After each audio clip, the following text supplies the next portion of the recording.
Welcome to Blog Talk Radio in high fidelity.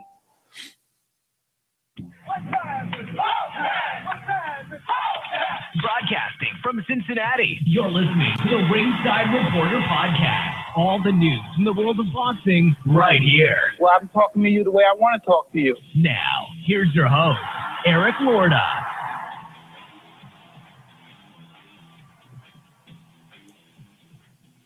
And we are live. Welcome to the Ringside Reporter podcast, where we talk about the latest boxing news. If it's related to boxing, we'll talk about it here. My name is Eric Lorton, and I'm here with my co-host, Ringside Robert, and England's adopted son, Joe Habib. And we have a great show for you today, and as always, you can catch us on the web at ringsidereporter.com. If you want to call in and ask some questions, our number here is 323-870-3857, and we'll be here till about 9 o'clock tonight. Today, we're going to talk about Canelo versus Triple G. It's the next big fight. It's next week, and we'll break it down for you from all angles.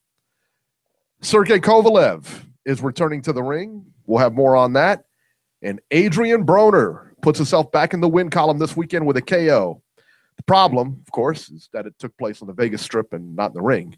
More on that in our train wreck of the week. But first, we get started with Superfly. Chocolatito, Roman Gonzalez versus Srisaket Rungvisai. Rungvisai knocks out Roman Chocolatito Gonzalez in the fourth round on Saturday night in the StubHub Center in California.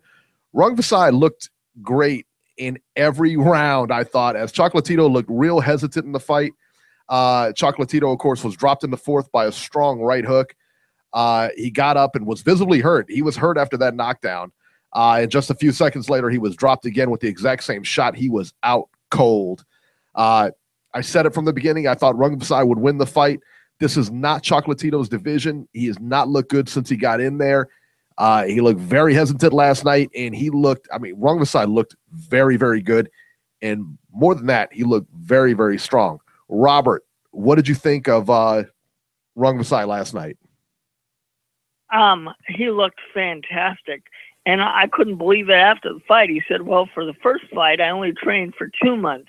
For the second fight, I trained for 4 months. My God, the normal training camp for most fighters is like 8 weeks. Yeah. And he doubled that. So, holy cow. Francisco Estrada had better look out because he's the mandatory challenger. I was very impressed with what he did. And Chocolatito, he's done. Career over. Simple. I think so too. Do you think that he has anything, even if he goes back down in weight? Is it worth anything? I mean, or he's just done? That's it. I know. It's like a baked potato. Stick a fork. He's done. Wow, Robert's so harsh. Beeb. You know, Robbie said this before, and he nailed it right on the head. And it's kind of ironic, and it's bizarre to some degree when you talk about a fighter, even when he's winning fights, you're saying that, he's not coming out of these fights the same way he went in. And each one of these last couple fights of Gonzalez, and you mentioned it too, this not being his real weight or his most comfortable natural weight, each time out, for the last 3 or 4 fights, seems like he's been leaving a significant portion of himself in that ring.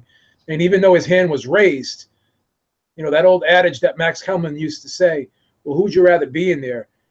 Even though he won, judging by his face in some of these fights and just the amount of punishment he's taken in some of these fights, you could say even though he got the W, you still wouldn't want to be him in these fights. And, this was that fight where, as we said, he didn't have, he's leaving a little bit here, a little bit here, a little bit here in each and every one of these fights, even though we won. And this time he had to go dig down deep and grab something out. And he finally ran out of that intestinal fortitude because it was gone. I mean, it happens to fighters. And could this be that fight that had happened to him? It looks that way, but, we've seen other fighters like, Miguel Cotto after his fight with Tony Margarito, the alleged hand wrap scandal. People thought he was never the same after that, but he was able to come back and win titles. Manny Pacquiao getting starched by, Marquez. and we weren't sure he was going to be able to come back from that, and he ended up coming back from that and winning titles. So it doesn't look good for Gonzalez now. This was that one night where I think everything he had left inside him, he left in the ring yesterday, and it just may be it for him. But at the end of the day, he was concerned going into this fight by some of the things he was saying. He was concerned about the headbutts. And as soon as, these guys even got close to each other, you could see him motioning to the referee, complaining about headbutts, even when they weren't really butting heads hard, or, when Rungvisai's head was getting close to him, he was already complaining. So that in itself told you that there's some psychological apprehension going on with Gonzalez last night. And, if you can't overcome that, then it's a wrap, because once you start second guessing yourself, and you just don't pull the trigger naturally, then you're a sitting duck for your opponent. And, he just didn't look the same, or maybe Rungvisai just stepped it up, a couple notches, and maybe Gonzalez wasn't able to, meet him with that tempo that he was setting. But Rungvisai went in there, and he showed no fear, basically walked right through Gonzalez. And it is what it is, man. I mean, we really can't point to anything that Gonzalez did last night. Point to anything Gonzalez did last night that was a positive for himself in that fight. So, yeah, we can honestly say that it doesn't look good for Gonzalez moving forward. Do you think it was the power that bothered him? Do you think he got tagged in that first round and it was the power that bothered him from the onset? Because he looked real hesitant in that fight throughout. I mean, and I gave Rungvisai the first round and on, obviously. Yeah. The first round was kind of close, but I gave it to Rungvisai. But I tell you, I mean, it just seemed like he was real pensive in there, and that didn't look like. Yeah. Well, I think it's the mental pressure that this guy Rungvisai brings too. He has an imposing style. He has a very, very high pressure style, sort of like Margarito a little bit. You know how Margarito used to bring that mental pressure. But the thing with this Rungvisai kid is, he mixes up the punch as well, goes to the body. He's very versatile with his attack. He's not predictable, number one. And number two, he's heavy-handed. He's heavy-handed. And also, too, he's physically strong. Like Gonzalez would get close to him, and Rungvisai just shrugged him off. You know what I'm saying? So all around, this guy is just a physically and mentally imposing type fighter. And you hear people talk about the mental pressure in there when a guy is just coming at you, imposing his will, fighting a high-tempo fight. That wears a guy out mentally, and he can also meet that mental pressure and add on top of that his physical prowess that he possesses. And this guy is going to be a handful for everyone. But the thing is, I like Estrada. I think his style could present problems because Estrada seems to be more durable to me than Gonzalez. Tucks his chin well and rolls shots and doesn't really give you much. Even when you hit him, you still don't really hit him on the sweet spot, and he takes shots well. And also, he doesn't waste a lot of energy, and he's heavy-handed himself. So it'd be interesting to see if he would be able to slow the pace of the fight down and make Rungvisai fight his fight. And him likes to land those pot shots and those single shots, as Andre Wood was alluding to last night. He doesn't waste much when he throws a punch. He wants, it's going to be a quality punch and it's going to land. So if he could put enough of those in the bank against a Rungvisai who's going to come forward and he's not really hard to hit, if he could hurt Rungvisai or at least stop him a little bit and make him think twice before coming forward, that would be an interesting fight. Because Estrada's poker faced in there.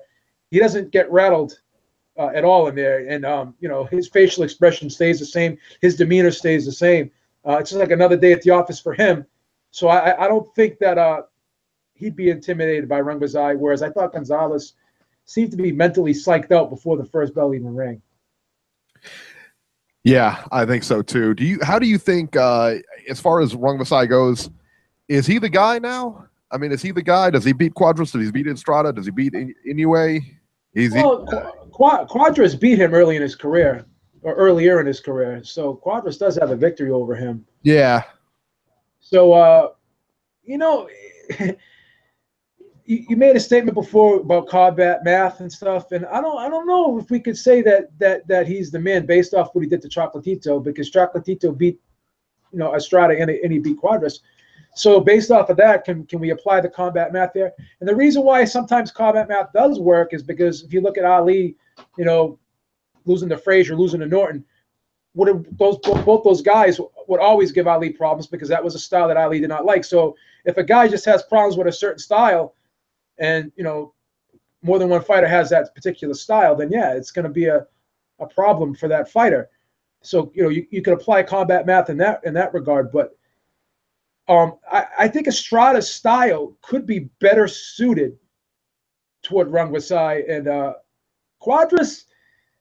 I would pick Rungvisai to beat Quadras, but I think Estrada would be a tougher fight, and I think Estrada would have a shot to beat Rungvisai because of the way he fights, and because just the way he approaches the fight. I just like the way he just controls the tempo, and he fights at his own pace, and even at fighting at his own pace, he's still able to land the shots he wants to land, and have an effect on his opponent. So, he hurt Quadras last night. Estrada did, and that was one fight where you could throw CompuBox out the window. If there was ever a fight that could basically dispel or disprove the effectiveness or the accuracy of CompuBox, that Estrada Quadras fight was the fight to basically tell you, hey, you score fights with your eyes, not with CompuBox. Yeah, I would go along with that. I like Rungvisai, man. I think he's really good. He impressed me the last fight. I picked him to win this fight. Yeah, he looks solid, man. That's for sure. Yeah. He looks solid. Now, did you think that he would dominate the way he dominated, or did you just think that he would wear him down late? Was it surprising? Yeah. Oh, yeah. I didn't think that the ease of his like that. Yeah, I didn't. Yeah. But he kind of set the groundwork in the first couple of rounds, the first 2 rounds, and then you saw Chocolatito reference into the ref, which he doesn't normally do either. Talking about headbutts and stuff like that because the guy leaned a little bit. Yeah, I mean, it just wasn't Chocolatito's night. I don't know what went wrong. I mean, aside from those 2 right hands he got clipped with, but I mean, he didn't look good at all in there. He didn't. No, he looked off from the get-go. I think that this is just a bad weight for him. I've always thought that. I mean, ever since he moved up, it was a bad weight for him. I mean, it's funny. Yeah, and it's funny because Estrada seems at home at this weight. Yeah, exactly. They all seem at home except for him. But little guy. I mean, he's like a jockey, man. Yeah. He really is a little guy. So remember the little weight classes. Fighters leave the sport earlier. At younger ages, it just 47 fights. That's a lot of fights, man. Yeah, the punishment they take. Yeah. So, but I honestly think 48 fights is enough, and I don't see him ever fighting again. I don't know. I mean, if he was going to come back, he's got to go back down and wait and try there. But after getting knocked out like that, man, that's a tough out. All right, let's. I don't think you can use the other examples that Beeb referenced, like Pacquiao and Marquez and people coming back. I don't think so either because those guys were managed a lot differently. You can do that. Yeah, and those guys were marketed a lot, managed a lot differently on who they came back against. It wasn't exactly And then when you're at these lighter weight classes, you really can't. No, have tune-up fights because you're not going to be televised. No, they're not. Right. They're not televising that. They're only televising the main ones. Yeah, that's right. All right, so let's talk about the monster who washed up on shore in California, Naoya Inoue versus Antonio Nieves. Naoya Inoue looked good as it took him 6 rounds to beat a banker. That's right. Antonio Nieves is a full-time banker here at PNC. Inoue looked pretty good, man, but I think he's going to have some problems as he moves up in class. His defense needs some work, and I'm wondering how he's going to do when someone can take his shots and how he's going to start, how he's going to look once he starts taking those shots. Because Antonio Nieves hit him with some good hard punches last night, but Antonio Nieves is not the cream of the crop in that division, which to give him that's what we expected. We expected a tune-up fight. What he's tuning up for, I don't know, or we expected a Yeah, squash match, you know, a good old-fashioned showcase fight. Right. Inoue put a lot of body work on him late in the fight, actually throughout the fight, but late in the fight, he clipped him with some good left hooks and everything like that to the body. Antonio Nieves, I think it was, what, 6th round? Is that right? 6th round, I think it was over with. Yep. Correct. Yeah. Correct. 6th round. Yes. Yeah, so, you know, I don't know what to think of him, to be honest with you. I mean, put him in, and I'm going to say, you know, and I said it after, put him in there with somebody who's going to give him some work. You know, put him in against Quadras, put him in against Estrada, put him in against one of these guys. That's going to give him some work. Antonio, you know, beating down Antonio Nieves, the fact that it took you 6 rounds, what does that tell me? It doesn't tell me anything about this guy. Well, that's why I suggested a few minutes ago, Eric, since Estrada is going to be tied up with Inoue because tied up with Rungvisai because that's the mandatory. You stick Inoue in against Quadras and see how he does. You know? Yeah, I agree. Yeah, let those 4 fight it out. Yeah, let those 4 fight it out. You know, I mean, but get Inoue in there and let's see if he's the goods. I don't know. I mean, based on that performance, Joe, what did you think of him? You know, I haven't seen much of him.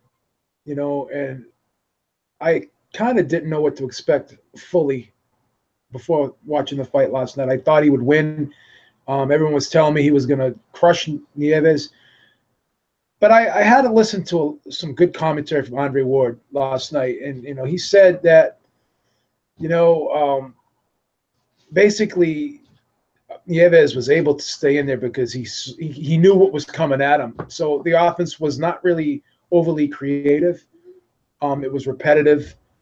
And I want to give him the benefit of the doubt because maybe he thought that he could just walk through Nieves because you know, that was the type of fight that this was. I mean, I'm sure he read the headlines. He heard what everyone was saying about this guy, that he should walk through him. It should be a knockout. So he went in there and he was just, you know, throwing one power punch at a time. Didn't look like he was, like I said, getting creative, trying to set stuff up.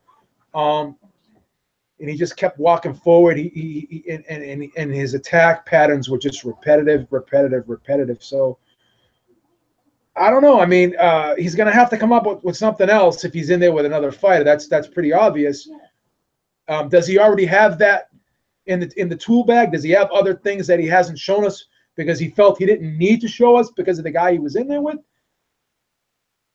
I can't figure that out yet. I'm going to have to see him a few more times. Obviously, you know, this was the first time in a long time where I was watching a 115-pound fight where I could hear punches going thud, thud, thud, thud. Last time I heard punches, you know, make noises like that is when the Nonito Donaire was fighting in this weight class. So I was impressed, you know, with the heavy-handedness of this guy's punches. And this guy definitely has a great power jab. I think Andre Ward alluded to it being similar to that of Ike Cortez being that power shotgun jab. So there's definitely some good things that we saw, but this was not an A-plus performance based upon the discrepancy in skill levels here. You had a guy in Nieves who was expected to get knocked out, and if his corner didn't pull the plug on him, who knows? This could have been like a fight like Pacquiao versus Margarito, where we just saw one guy pound on another guy. I wanted to see kind of like a clean knockout. I wanted to see him just get him out of there and really showcase his skills and his power and the full scope of his abilities. But I'm walking away from this fight last night thinking to myself, did this guy show me his full scope, or is that it? And I hope there's still more that he can show me that he just didn't feel the need to show me. That's where I'm at right now. Well, I think Quadras will bring that out, Beeb. I think we'll find out who he really is when he gets in there with Quadras. Yeah. Hope that fight gets made. I mean, we don't even know if it's made yet or not. But then again, I mean, we'll see, man. We'll see. Because Quadras is a real slick boxer. He looks like, but I want to see. This left me with just more questions on this guy. Exactly. It wasn't like, I looked at this and I'm like, wow, he's the goods. I want to. it just left me with more questions. What am I watching here? You know, yeah. We can bang. But you brought him over here against a guy who you knew he was going to run over, a showcase fight, you know, a squash match. So what do we really learn here? And it took him 6 rounds to get him out of there. Yeah. That's a full-time banker. Come on. And the guy was, you know, and Nieves was able to move, and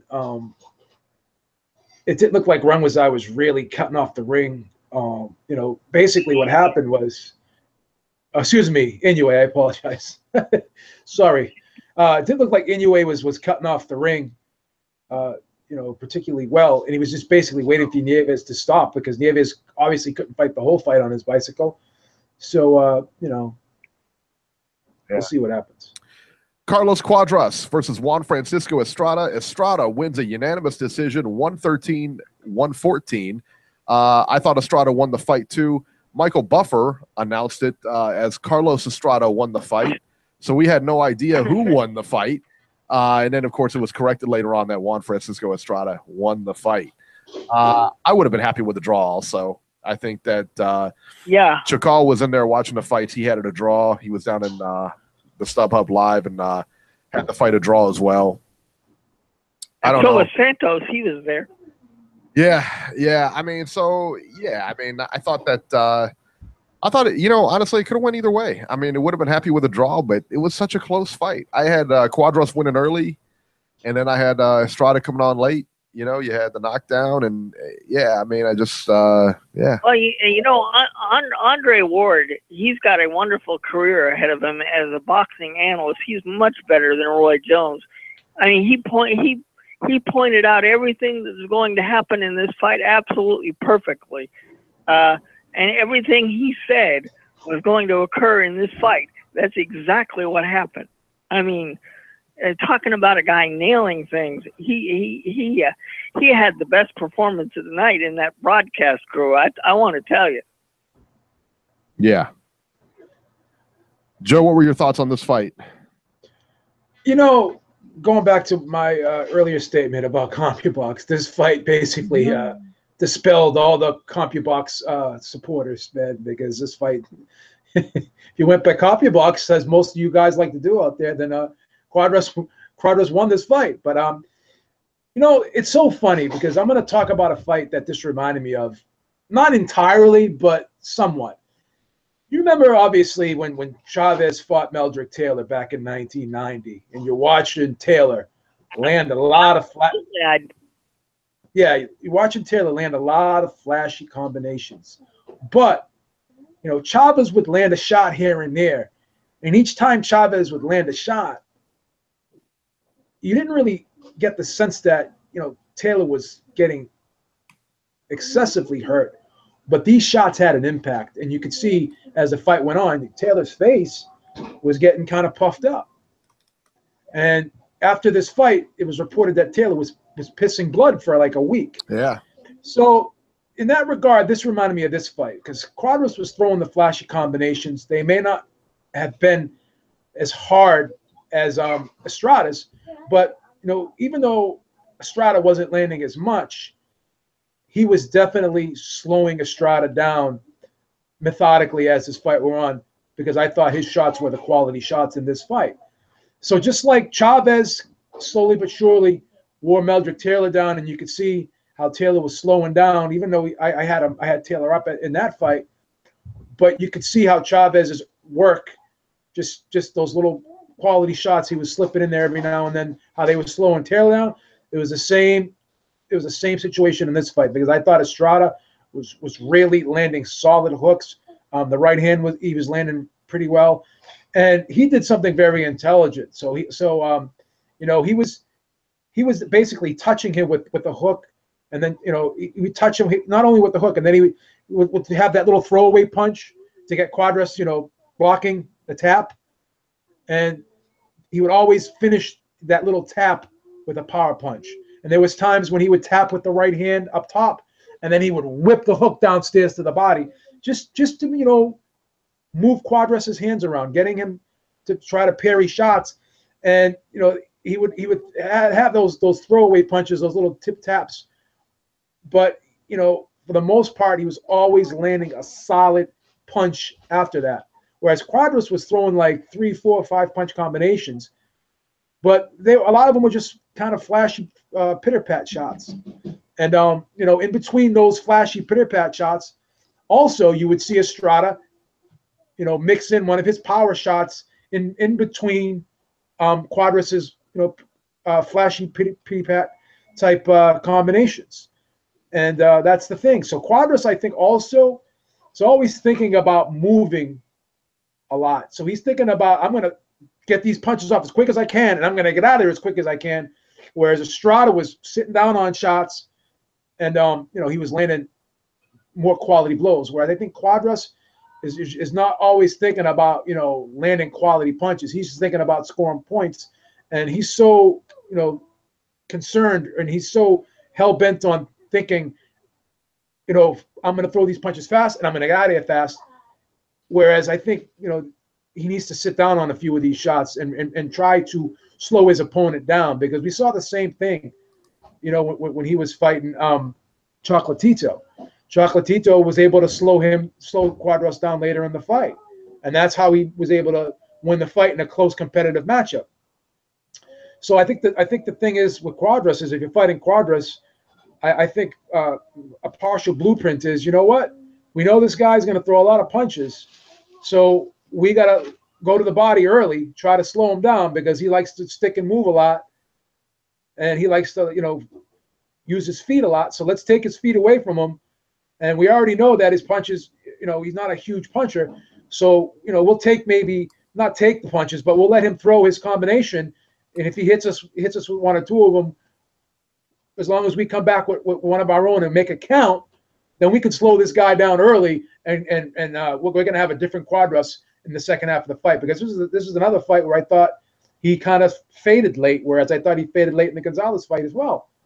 So I think that this is a pretty sound blueprint to beat Quadras, as athletically gifted and skilled that he is. I just think that he doesn't sit down on a lot of his shots, and he moves excessively, maybe too much. And I think he's going to have to tweak his style a little bit, and he's got to pick and choose his spots where he's got to, make a commitment to landing some more quality shots. There it is. Robert, what did you think of? What do you think of Estrada versus Inoue? Who do you think, or not Inoue, but Rungvisai? Who do you think wins that fight? You know what? I think that's I think it's a lot like the first fight with Rungvisai and Chocolatito. I think it becomes a war, and I think Estrada can bring that out in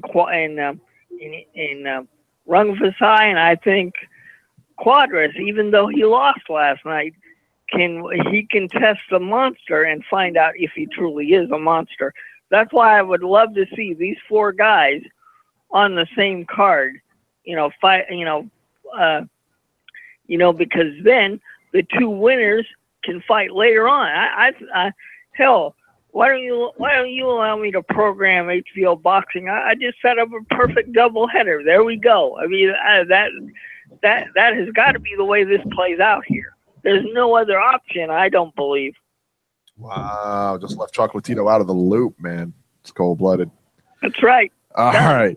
Let's move on to the World Boxing Super Series that took place this weekend, unless you have YouTube or Sky or whatever. Which we didn't get to see, yeah. Right. You didn't see it. Yeah. What is going on with Richard Schaefer, man? How did you not have a TV deal for this? Let's put this together, and you did not have a TV deal. You aired. I was thinking the same thing, but Richard Schaefer being from Europe, I was thinking maybe he's trying to focus on that market, and but I don't know. I would think that it would be good to put these guys in front of both audiences, but because a lot of these fighters really aren't huge household names in the U.S., maybe he's focusing on showcasing these guys in the European markets more so, and focusing on that, and then he could probably move on to showcasing these guys later on. We'll see what happens. You know what I was thinking, man? When I found out, and we're looking for this fight on TV, the next one's coming up. We don't see that on TV anywhere. Yeah. I'm thinking like this is a move like Eddie Hearn would pull. You know what I mean? No, never that. Bonehead. Never that. I mean, I instantly like he's working alongside, like he learned from the Eddie Hearn school of promotion. Well, we have that deal with Sky. We're not worried about anything. We got to deal with Sky. We got that deal with Sky. We're not worried about nothing. You got Sky on your side, man. Those of us in the U.S. don't have access to Sky, Joe. I mean, come on. So you can get Sky. People that you broadcast listen to this. Listen to this. Sky, you can get Sky in the United States if you buy. They sell this type of box that Americans can purchase, and they can get Sky, and it's legal too. Americans can buy a subscription to Sky, but they have to buy this little box, and they have to hook it up to their television. They can get it. I buy a subscription to Sky. That's why we're smart. That's how we market. Alexander Usyk versus Marco Huck. 12 rounds for Usyk's WBO cruiserweight title. Alexander Usyk scored a 10th round KO over here over Marco Huck on Saturday night in Germany. Man, Huck was just outclassed in this fight. I was really shocked. I was really shocked too. If you look at the size difference too, and they're about the same height, but Usyk just looked much bigger in there. He looks, I mean, you just see it. I mean, he just looks bigger, like muscular, you know. Huck tried to, he was just outclassed in the fight, and I was really surprised to see it, to be honest, man. Huck really tried to rough up Usyk, but Usyk was just real skilled, man. Just real skilled. Had control throughout the fight, and ultimately finished Huck in the 10th round via TKO. Next up for Usyk is the winner of the September 30th fight between WBC champion Maris Briedis and Mike Perez. So that should be good, man. But Usyk's the goods, man. I don't see anybody stop. I think it's going to be him and Junior, man. Eubank Jr. So we'll see what happens. PBC, we'll go over these real quick. David Benavidez versus Ronald, the Thrill Gavril. Benavidez became the youngest reigning world champion in boxing. He scored a 12-round split decision over Ronald Gavril in Las Vegas. Benavidez survived a 12th round knockdown to win by the scores of 116-111, 117-111, and on the other card, somebody had Gavril 116-111. Robert, what did you think of this fight? I thought, I thought the fight was a lot closer than that, and I think these scores were off. I don't know. I don't know how I would have actually scored it, because I didn't score this one, to be honest with you, but I was very disappointed in the judges' scorecard. It looked like a lot closer fight to me than what the scorecards said. And I think David Benavidez got lucky and got the decision. I believe that this fight looked to me like it was a lot closer. And I don't know. I think he got lucky to get the win. I know he was preparing to fight one of the Durrell brothers, and they decided to go into hiding. And I forget which one it was, but he decided to go into hiding and not fight. So I think it was Anthony. I don't know how much notice he had that the opponent switched, but this fight was a lot closer than probably what it should have been. I'm glad that Benavidez won, but I want to see a better performance the next time. Beeb, I'm sure you watch this, and you're better at breaking down fights than I am. What did you think about Benavidez' performance? Did he get lucky here? No, I thought Benavidez won the fight. I had the fight very close. I thought he won the fight 7-5, but obviously he suffered that knockdown, so I scored the fight 114-113 for him. I thought he came out very well. I thought he came out of the gates strong, landed a lot of shots. But, Gavril he surprised me in this fight. I was surprised at how well he was taking the shots. But, again, he was getting low. And he was tucking his chin pretty good too. I mean, a lot of this, body mechanics helps you take punches better if you're not getting hit on the sweet spots. If you're catching shots top of the head, forehead mostly, then obviously you can handle the shots a lot better as opposed to being hit like in the chin area, the mouth area, the nose area, where all the nerve endings and stuff are. So I thought Gavril hung in there pretty well. I thought he did a good job. I thought he his confidence was not shaking, even though I thought he was getting outboxed early. But I thought, after the 4th round, I thought the 5th round to maybe the 8th or 9th, I thought that he was landing some solid body shots, and I thought Benavidez threw a lot of punches early in this fight, and I think he may have tired out a little bit. I thought that Benavidez did get a second wind in the 10th and 11th, but Graville came back with that knockdown in the 12th. So this was a really entertaining fight. Had a lot of good ebb and flow to it. But the thing was Graville was poised in this fight. He frustrated because definitely he was the slower guy early on. I thought Benavidez was getting off first, but Graville waited it out. He waited it out and he picked and chose his shots, and he was confident that maybe I'm not going to land a lot of headshots in this fight. So he made a concerted effort to go downstairs. And I think the cumulative effect of some of those body shots started to slow Benavidez down, took a little bit out of the gas tank from Benavidez. And also what Graville did very well too is, he was at a speed disadvantage here, but he was really good at anticipating Benavidez and cutting off the ring and beating him to the spot because of anticipation. So, Graville definitely had a dogged, determined attitude, and he definitely, packed his lunch pail for this fight, and he was ready to go a hard 12, and he knew that it wasn't going to be easy. And I was expecting Graville to get knocked out, but he basically didn't go along with the script. He hung in there tough, and he kept moving forward, and I think he won this fight on a lot of shit. Didn't win this fight, but he hung in this fight and was able to stay in this fight, because of sheer determination and will. And, he did have some skill too, but this was a fight that he was definitely not the more athletically gifted guy. He was the guy that you would think that would be at a severe disadvantage in skill here. The odds suggested that. I thought he was going to get knocked out, but this was one time where you see a guy that really dug down deep, and he wasn't going to go away quietly, and he almost won this fight. So, he wasn't going to go along with the script here. He wasn't going to be, cannon fodder for, David Benavidez. So I give him credit. I don't want to, crap on Benavidez's performance. I think, Graville definitely overachieved, and I think that Benavidez wasn't expecting him to stand up to his shots as well as he did. If they were to rematch, would Benavidez employ a different strategy?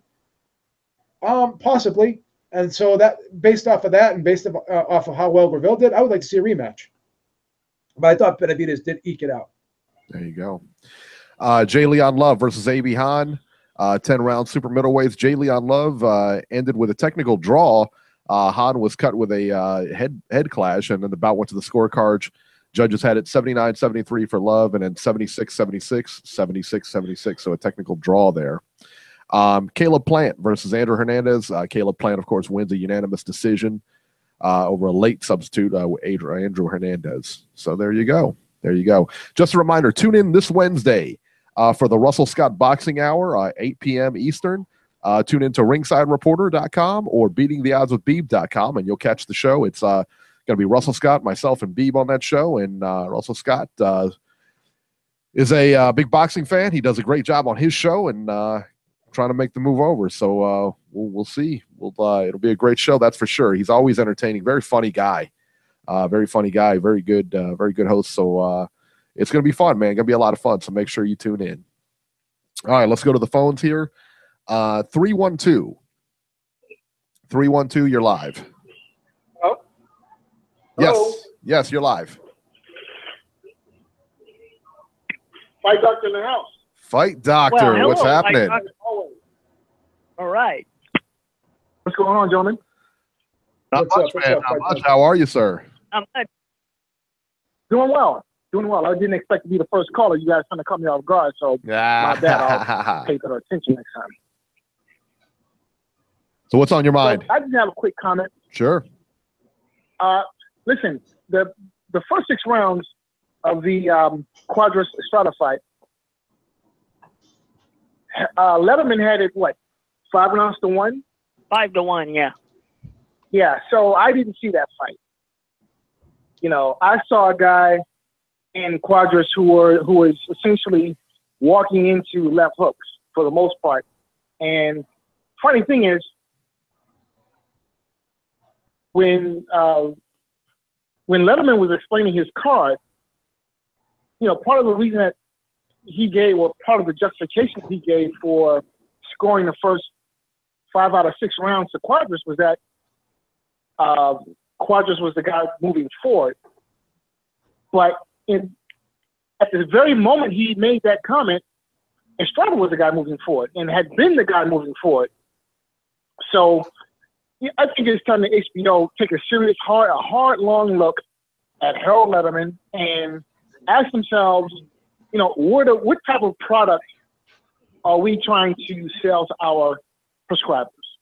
You know, are we trying to give them like a sense of boxing reality, or, you know, is it going to be, you know, Fantasy Island and the plane and tattoo and all of that? Because, you know, this has been just like consistent with Letterman for a while. Now, I don't know how you guys scored the fight, but I didn't see the fight.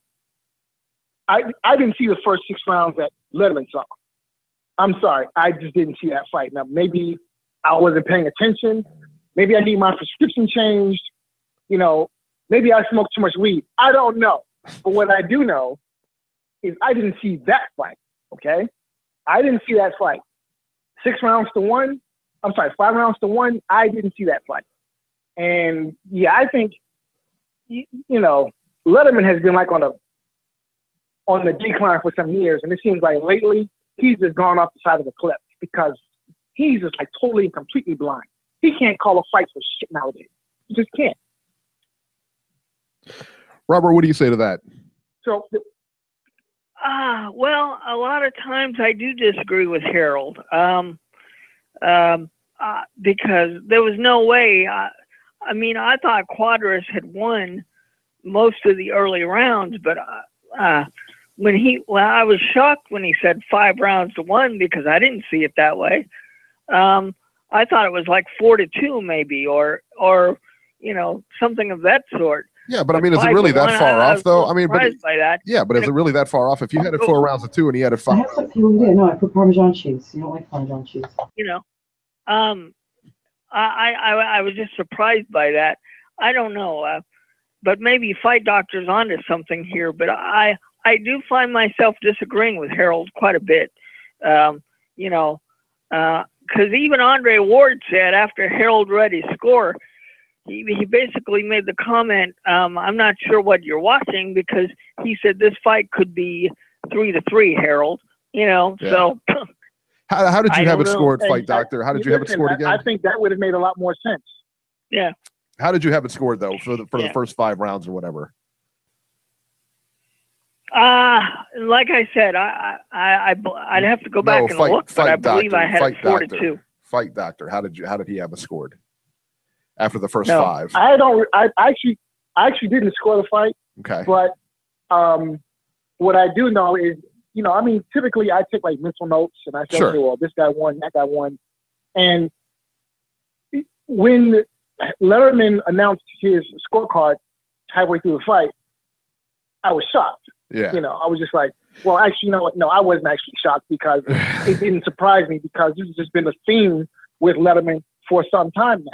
Well, so really, it was just like, you know, par for the course. I'm like, he's still blind. Well, what did you think of? Replace this guy. I mean, they need to send him with Larry Merchant. How did he have it set? How did he have it final? What was his final? I didn't catch his final score. Robert, what was it?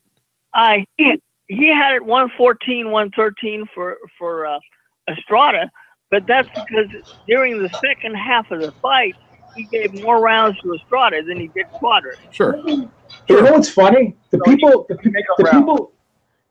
that were there live, because I was watching my Twitter feed, live covering the fight, and when the decision was announced, they thought it was wider for Estrada too, and I had it close too. But you know, the crazy thing was Letterman gave Quadras the last round, and I gave it to Estrada. I thought Estrada won the last round, and you know, there was 2 rounds that I didn't agree with Letterman on, but my score was 114-113 for Estrada. But you know, I could see maybe one or two of those earlier rounds going the other way. So you could have had it wider, I think, maybe, but not too much wider. I didn't think it was a domination for Estrada, but a lot of people are saying the same thing that Fight Doctor is saying. People that were there live in particular were saying that they thought this was a much wider victory for Estrada, but not too many people were saying Quadras won this fight, and Letterman actually scored this fight for Quadras. So I don't know. I thought it was a competitive fight. I thought it was close. Yeah, and we both had it 114, 113. I mean, we had it too. And but it's funny because a lot of people thought it was wide. Like a lot of people on Twitter that were there live, like I said, they had it wide for Estrada, wider at least. Yeah, and I actually papered this one. I don't have it in front of me, but I remember giving Quadras like the first 4 rounds. I thought he was just doing a better job. Yeah. Now I thought I gave him the first. I thought that Estrada was doing a better job power wise. And I thought he was putting in shots like he had the strong, but I thought overall that Quadras was winning rounds. Yeah. And of course, as the fight went on, it shifted. But yeah, I haven't heard everybody's scorecard that I've seen anyway have had it like 114, 113. So I don't think that I don't think it was way out of line, to be honest with you. And I don't and I don't agree with Harold all the time for sure, man. Yeah, I hardly ever agree with Letterman. I never do either. I hardly ever do. I honestly, I'm not a big fan of him because not either. His big thing is anyone that moves forward is winning the round, and that's not how it is, man. Right. Yeah, well, I'll tell you what. In this case, I mean, what fight was he watching? Because the guy who was moving forward was not the guy who I'm scratching my head here because you're right. Beeb, that a lot of times Letterman will score a round for the guy who's coming forward simply for the fact that he's coming forward. But in this case, the guy who he said was coming forward was in fact not coming forward. I'm like, okay. And then when he justifies his scorecard for scoring for the guy who was coming forward who wasn't, the reason why is because he was coming forward. I'm like, what are you talking about, dude? I mean, they put you out the pasture already, you know? Well, and this shit is starting to get ridiculous. Okay, I mean, really, it is. You know, I mean, guys like calling a fight that he's watching that's not happening. No, it's true. Because Quadras does not just steady come forward. He goes in and out a lot. He is not a come forward guy. He is more of an ambush guy that likes to go in and out. So yeah, I agree with you 110%. Like Letterman, like Letterman will question things like he'll say things like, "Oh, what a great punch that was." And even Kellerman checked him during the broadcast saying, "Well, he landed it, but it didn't look like it landed flush." And immediately Letterman's like, "Oh, no, that was a good right hand. That was a good right." I don't know if I don't want to use age discrimination, but maybe he's just not seeing things well anymore. I don't know. Yeah, I'd like to see him get a new judge on there. He's been on there forever, but I would. Yeah, get someone else on there. I believe, guys, he's in his 80s, so maybe something has to be done here. You know? I don't know exactly how old he is, but he's up there. He's getting up there.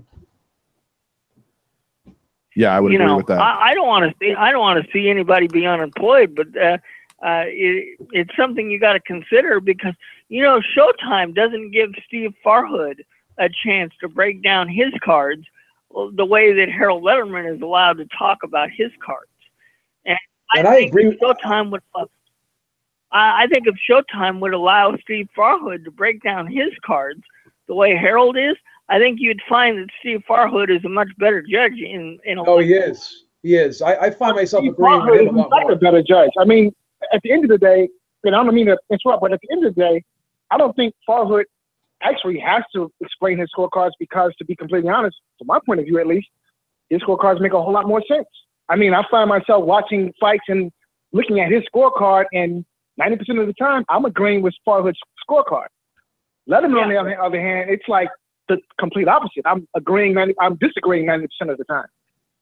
Well, no, my point is, Fight Doctor, since one network allows their judge to explain his card, the other network should allow their judge to do the same thing. And also too, though, to kind of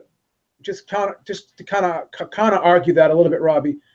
The thing is this: when you're scoring a fight, you really shouldn't have to explain it why you're scoring it, because that's not what a judge really does. And plus, I think Letterman, and not only Letterman, HBO, they put a narrative out there and they go hard and heavy on trying to convince people what they're saying is facts. So it's almost like when Letterman explains. It's almost like when Letterman explains his scorecard, he's trying to convince you of something. He's almost trying to sell you his scorecard and tell you that, you know, this is why, because he probably knows that a lot of people aren't even really agreeing with him when he's scoring fights. It's almost like he's trying to overly sell people, the audience, and he's trying to overly convince the audience, almost trying to coerce the audience into believing what he's saying is facts. Think about this too. Like he scored all of those Pacquiao fights for Pacquiao, and not one did he score for Marquez. Think about that. Like he couldn't, like that Marquez 3 fight. I thought Marquez won that fight, and the Marquez, and in the second Pacquiao Marquez fight, I thought Marquez, like Letterman scored all 3 of those fights for Pacquiao. But they were all 3 close. It wasn't like they were all. Yeah, but how do you there's not one of those fights. There's not one of those fights you couldn't give to Marquez. Maybe. You know what I'm saying? I mean, maybe not. I mean, I gave the first fight to Marquez, but yeah, I mean, I gave the first fight to Pacquiao, the one they scored a draw. Rematch to Pacquiao, but yeah, I don't think that's. I mean, because you're talking about close fights. It's not like you're talking about runaways here. Yeah, but think about it though. That third fight was voted robbery of the year on Ring Magazine. Like I thought Marquez says it. You know, I mean, Oscar De La Hoya's publication. I think that was before. Well, that was before Goofball bought it. But I used to respect that magazine. But let me just say this though. I thought that Marquez won that third fight. I gave it to him 8-4. Most people did. I don't know. I just find it funny that, you know, I just want to expand on what Fight Doctor said. I mean, he just gives guys rounds for moving forward. Yeah. And he frowns upon any guy who takes a backward step. How many guys take backward steps because they want to suck guys into traps? Well, look at Whitaker. Look at Pernell Whitaker. I mean, look at So I mean, Mayweather. But what about how did he score the Jacobs Triple G fight? I don't remember how he scored that. Oh, he scored it for Golovkin by a point. Yeah, that's how a lot of people had it. That's how a lot of people had it. Yeah, he had it for Golovkin. And you and I had it for Jacobs by a point. Yeah, yeah, I had it the other way for Jacobs. Yeah.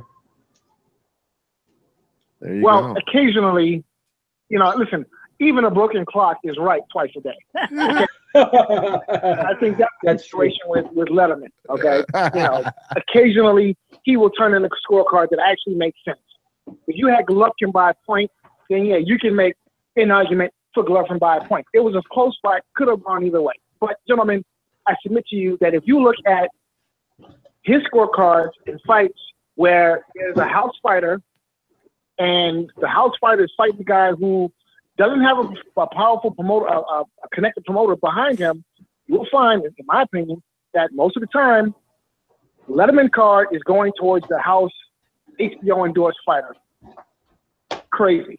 Yeah. Okay. I don't fully disagree with you there. Yeah. I don't fully disagree with you. That's for sure. And not only that, too, though, Fight Doctor. The announcers are going that way, too. Yeah. Listen to this, Fight Doctor. He was being interviewed. I think this is actually part of. I believe this is part of HBO's marketing strategy. I mean, listen. If you go back to the years where Oscar De La Hoya was, you know, the mainstay, was the meat and potatoes for HBO. For years and years, they had George Foreman on the air calling De La Hoya fights. George Foreman was the biggest De La Hoya homer I've ever seen in my life, period. I mean, the way George Foreman would call Oscar, listen, now don't get me wrong. George Foreman is an excellent fight analyst. He is. The man knows boxing. He does, okay? I mean, he really knows boxing. Don't get it twisted. The man knows his sport. However, it seems like all of that wisdom and knowledge and grace, the way he could gracefully explain like what's going on in a boxing match is actually, I think, among like fighters who sat in that position is unparalleled. I think he was the best at that. Okay, he is. But it seems like all of that grace, wisdom, and knowledge went completely out the window, and he would put on his two twin pom-poms whenever De La Hoya would get in the ring, because the way he would call fights when De La Hoya fought, it just made no sense. I remember I once heard George Foreman say that he was calling a De La Hoya fight, and I remember I can't remember what it was, but he made a comment that that De La Hoya didn't, in De La Hoya's case, he didn't need a jab. I'm like, what fighter doesn't need a good jab? Right. I mean, that doesn't make any sense. And I mean, I've heard like Foreman call other fights and how he would just like get a hard on at the thought of a fighter having and using and executing a good jab. I mean, he would just go on and on about it. If you go back and listen to some of the fights he would call, he would just talk about it. Like, you need a good jab. You need a good jab. And when you have a jab, this, that, and other happens. But he was calling this De La Hoya fight, and for some reason, De La Hoya's jab wasn't working or whatever was going on at the time. And Foreman was just like, oh, well, De La Hoya doesn't need a jab. And I'm like, okay, you're not really making any sense. But look, I said all that to say this. I think that Letterman is there. It's part of a marketing campaign by HBO. I don't think HBO is interested in having unbiased, quote-unquote, boxing commentators or journalists working their fights. I think their whole deal is they have a product that they want to sell, and they're more interested in hiring pitchmen as opposed to analysts. Okay? Because if you look at their current lineup and the people who they have there, Letterman, Kellerman, Lampley, those guys are all pitchmen. Okay, because they're like high on the pitch, low on the analysis. The only guy who actually calls it square, for the most part, is Roy Jones, and even he has his times where he becomes a pitchman. Okay, yeah, it's and listen, I'm actually kind of glad HBO is getting out of the business of boxing because I'm tired of the constant bias. I mean, their bias is renowned. It's crazy how much bias they had towards Pacquiao, how much bias they had towards Golovkin, other fighters, and how much vitriol they have for Floyd Mayweather. And if you add it all up, Mayweather made HBO a lot more money than Pacquiao ever did. Okay? Mayweather made a lot more money for HBO than Golovkin ever will and ever could. Okay? But for some reason, HBO hated Mayweather, loved Golovkin, loved Pacquiao. Why is that? You have to ask the question. What the hell? Because those fighters take chances. Okay. That's why, because they put on good fights. Because when you see those guys, they're not going to run all over the place. They're going to put on a fight, and the fans are going to get their money's worth. Okay, well, then I have to ask this question, and listen, I will agree with you there. Okay, I will give you that. However, then I have to ask the question, like, what is HBO's business model? Is their business model to put on the best fighters as opposed to making the most money? Because if their business model, their goal is to put on the best fighters, then I would say that they fail miserably in that regard because they don't do that. I mean, Triple G and Canelo are the best fighters in the world right now. I'm sorry? Triple G and Canelo are the best fighters in the world. Yeah. Fight doctor. That's an all HBO show.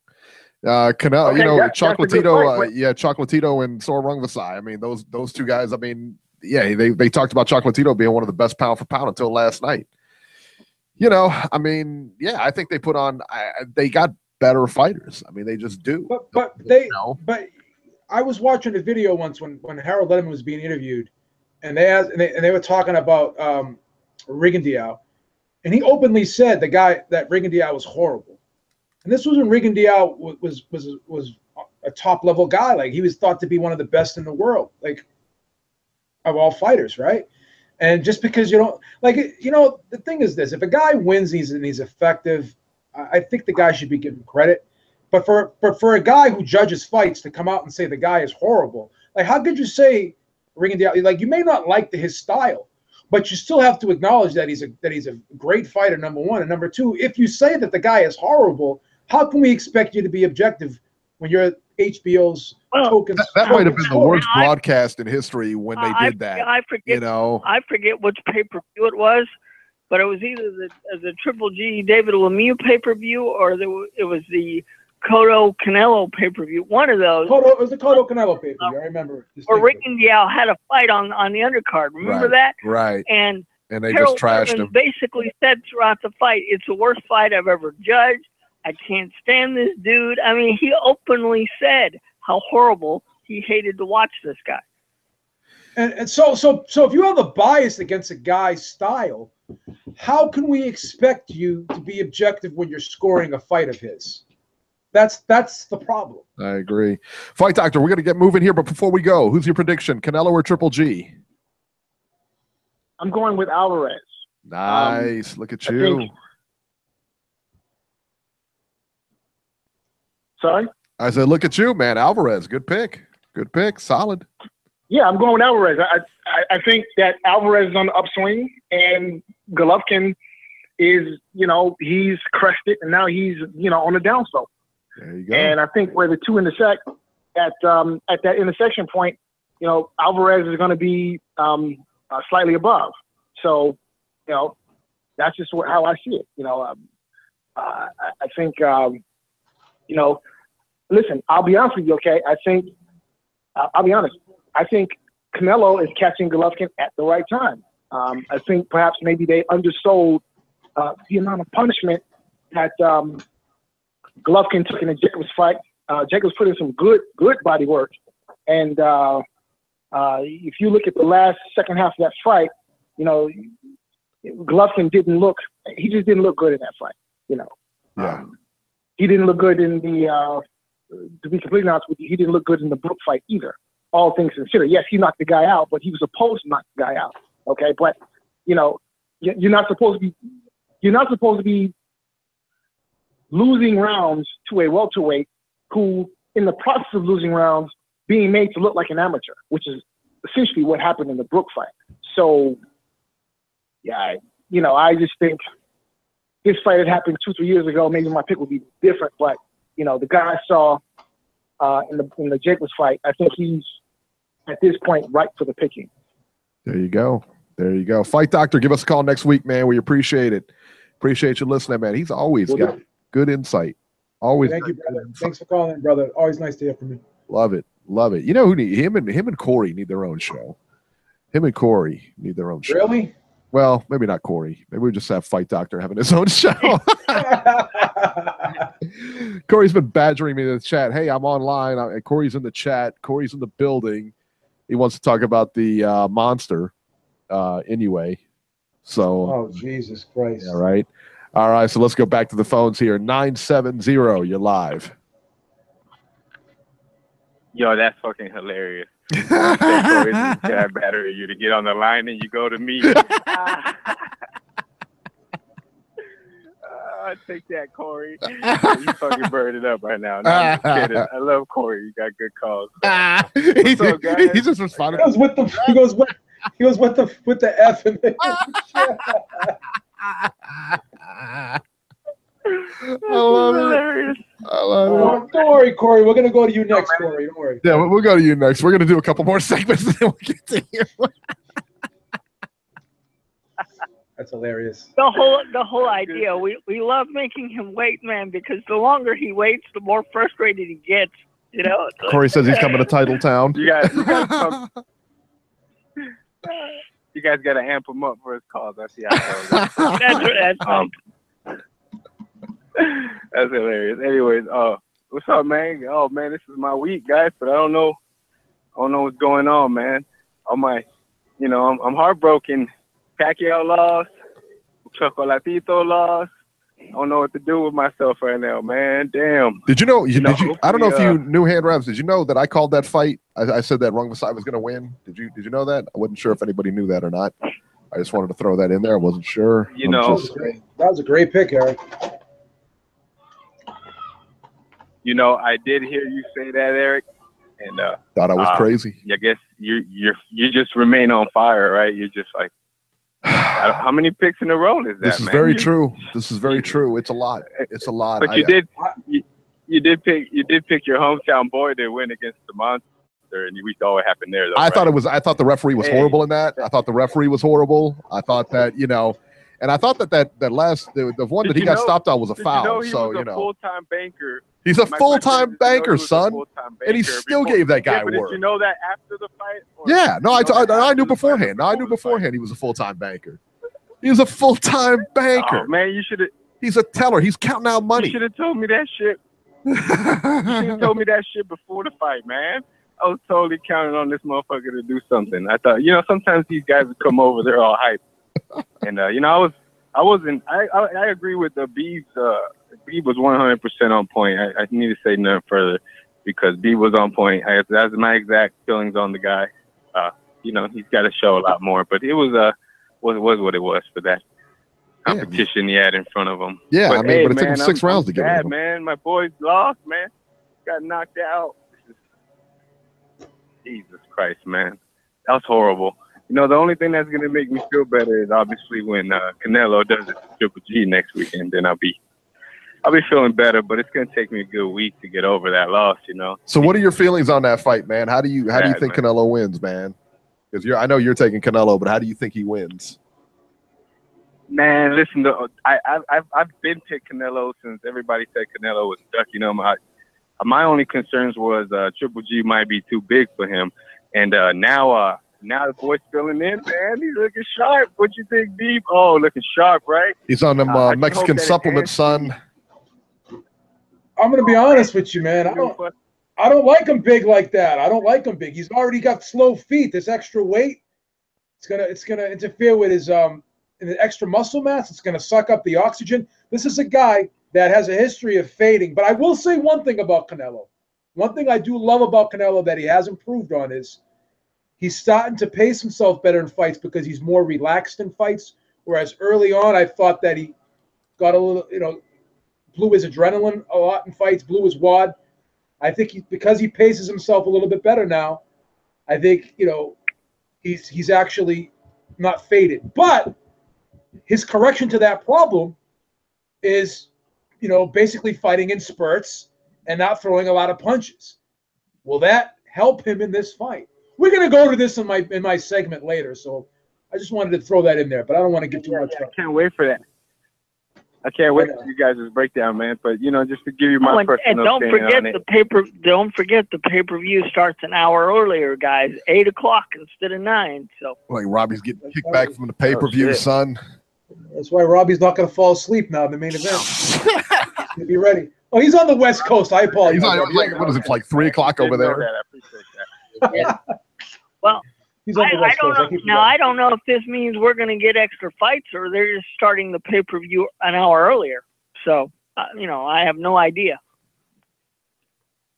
Hey, listen, it's all good, man. Just an hour earlier for Triple G to go to sleep, man. They're going to count his bedtime early. I cannot believe though this chat is lighting me up right now with these Canelo fans. I'm getting destroyed right now. That's actually kind of annoying that everybody was on the Triple G bandwagon prior to this fight, calling Canelo a pussy. And, I've been a Canelo fan since the start, so I was kind of getting annoyed by these guys. But to a certain point, I kind of was seeing where the hatred was coming from because he was kind of ducking them, And now that he's taking the fight and all these people flip-flopping, talking about Canelo's gonna win, and all the same motherfuckers who were calling him a duck, now they're like on the bandwagon, and that shit kind of frustrating, man, because there's already a lot of excuses coming out about how he's old, Canelo's catching him at the right time, he might be taking the last caller, doctor, he's usually on point, but Canelo. Well, you have to understand, let me tell you what. Don't cut him off. Let him talk. Let him talk. Triple G has never been hurt, man. Yeah. Triple G has been hurt. He ain't been knocked down. You have to understand, though. Let him talk, Robert. Fight Doctor has always not liked Golovkin. Every fight that Golovkin has had, and he's called in on various shows, he's never been a Golovkin fan. So he's rooting hard for Golovkin to fail here.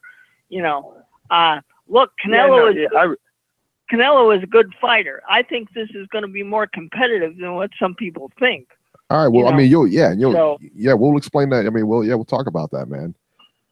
Right. I think Canelo is going to catch him early, man, and that's going to be the deciding factor for me. If Canelo gets some respect early in the fight, it's over, man. Canelo's winning this fucking fight. You can bet down that shit. But if Triple G shows no respect, or Canelo looks just too sluggish, because this new weight is the only thing that concerns me. But I'm gonna be honest, I'm not gonna be a hypocrite. I always thought he was far too small for Triple G. So this bulking up actually gives me a little more confidence. I think that this thicker neck, bigger muscles we're seeing, he'll be able to receive the punishment. And he's smart. When they ask him in the interviews, what do you think? He says, I know my opponent, and he knows me, So he knows, like, this guy is strong. He can hurt me. But I also know that, if I could somehow outbox him and just be the slicker guy in the ring that night and maybe catch him with one of them uppers himself, he's bigger now, man. I'm gonna take Canelo 9th round knockout. I think the first it's gonna be a slow fight in the beginning. Triple G's gonna take the early rounds. Canelo's gonna have way too much respect for him. But I think Triple G, we haven't seen him dig deep, and I think Canelo's gonna be strong enough to land a few counters. We'll do a little bit of work to the body, enough to where we're gonna see Triple G slow down right around that 6th, 7th. We're gonna see Canelo pick up the pace, and if he's strong enough, man, he's gonna get that uppercut he's been practicing. And it's lights out for Triple G early, man. 9th round. Wow, he's picking him by KO. I'm gonna have to buy everybody KO 9th round. Wow. I'm gonna have to buy everybody. No doubt, it's a Canelo win. I can't even see Triple G going 12 rounds and winning. That last fight with Jacobs. Listen, man. You guys say that you guys were ragging on Letterman just a minute ago about the fighters that go forward, and I'm with Letterman 100%, man. I don't like fighters that fight on the back foot. To me, boxing is also a fight. So the guy pressing the action is the guy who's going to do the work. But that's a personal preference of mine when it comes to boxing. And I think Triple G will be doing the pressing, but we're going to see how good he can press him. It's going to be a good fight, guys. Can't wait. Cannot wait for this weekend.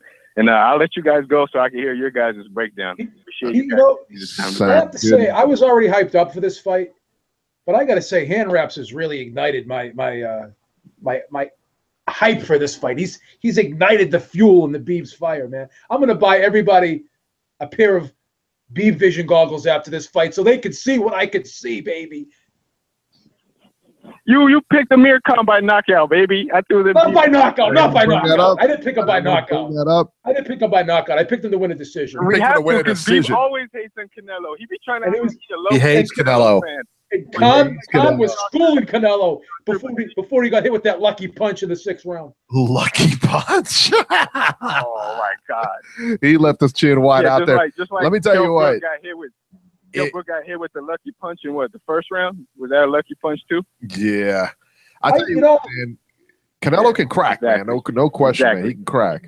Did you guys think that Cotto fight was close? Because I scored that fight for Canelo 115 and 113. I didn't think that fight was close at all. You really? I thought that was a competitive fight. I really did. You and Julio Cesar Chavez Sr. thought that fight was close. Everybody else had Canelo winning pretty big. I don't know.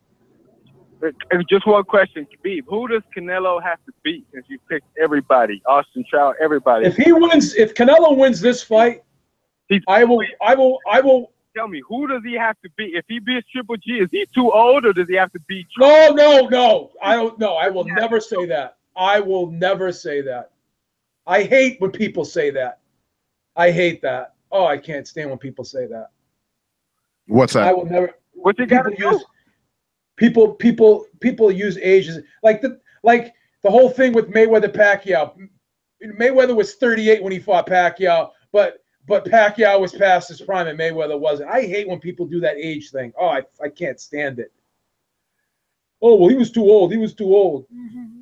I hate that. I will never. If Canelo beats Golovkin, I will give Canelo full credit. I will wear a sombrero next week, and I will drape myself in the Mexican flag if Canelo wins next week. Yeah. All right, Hand Wraps. We're gonna get going. We're gonna talk about this fight, man. So give us a call next week, man. You're on record. You got Canelo, so you're on record. All right, so let's talk about this. The upcoming fights for next week. Listen, it doesn't matter what's upcoming. Look, there's only one fight next week, and we're all watching it. Canelo versus Triple G. That's that. All right, so let's talk about it here.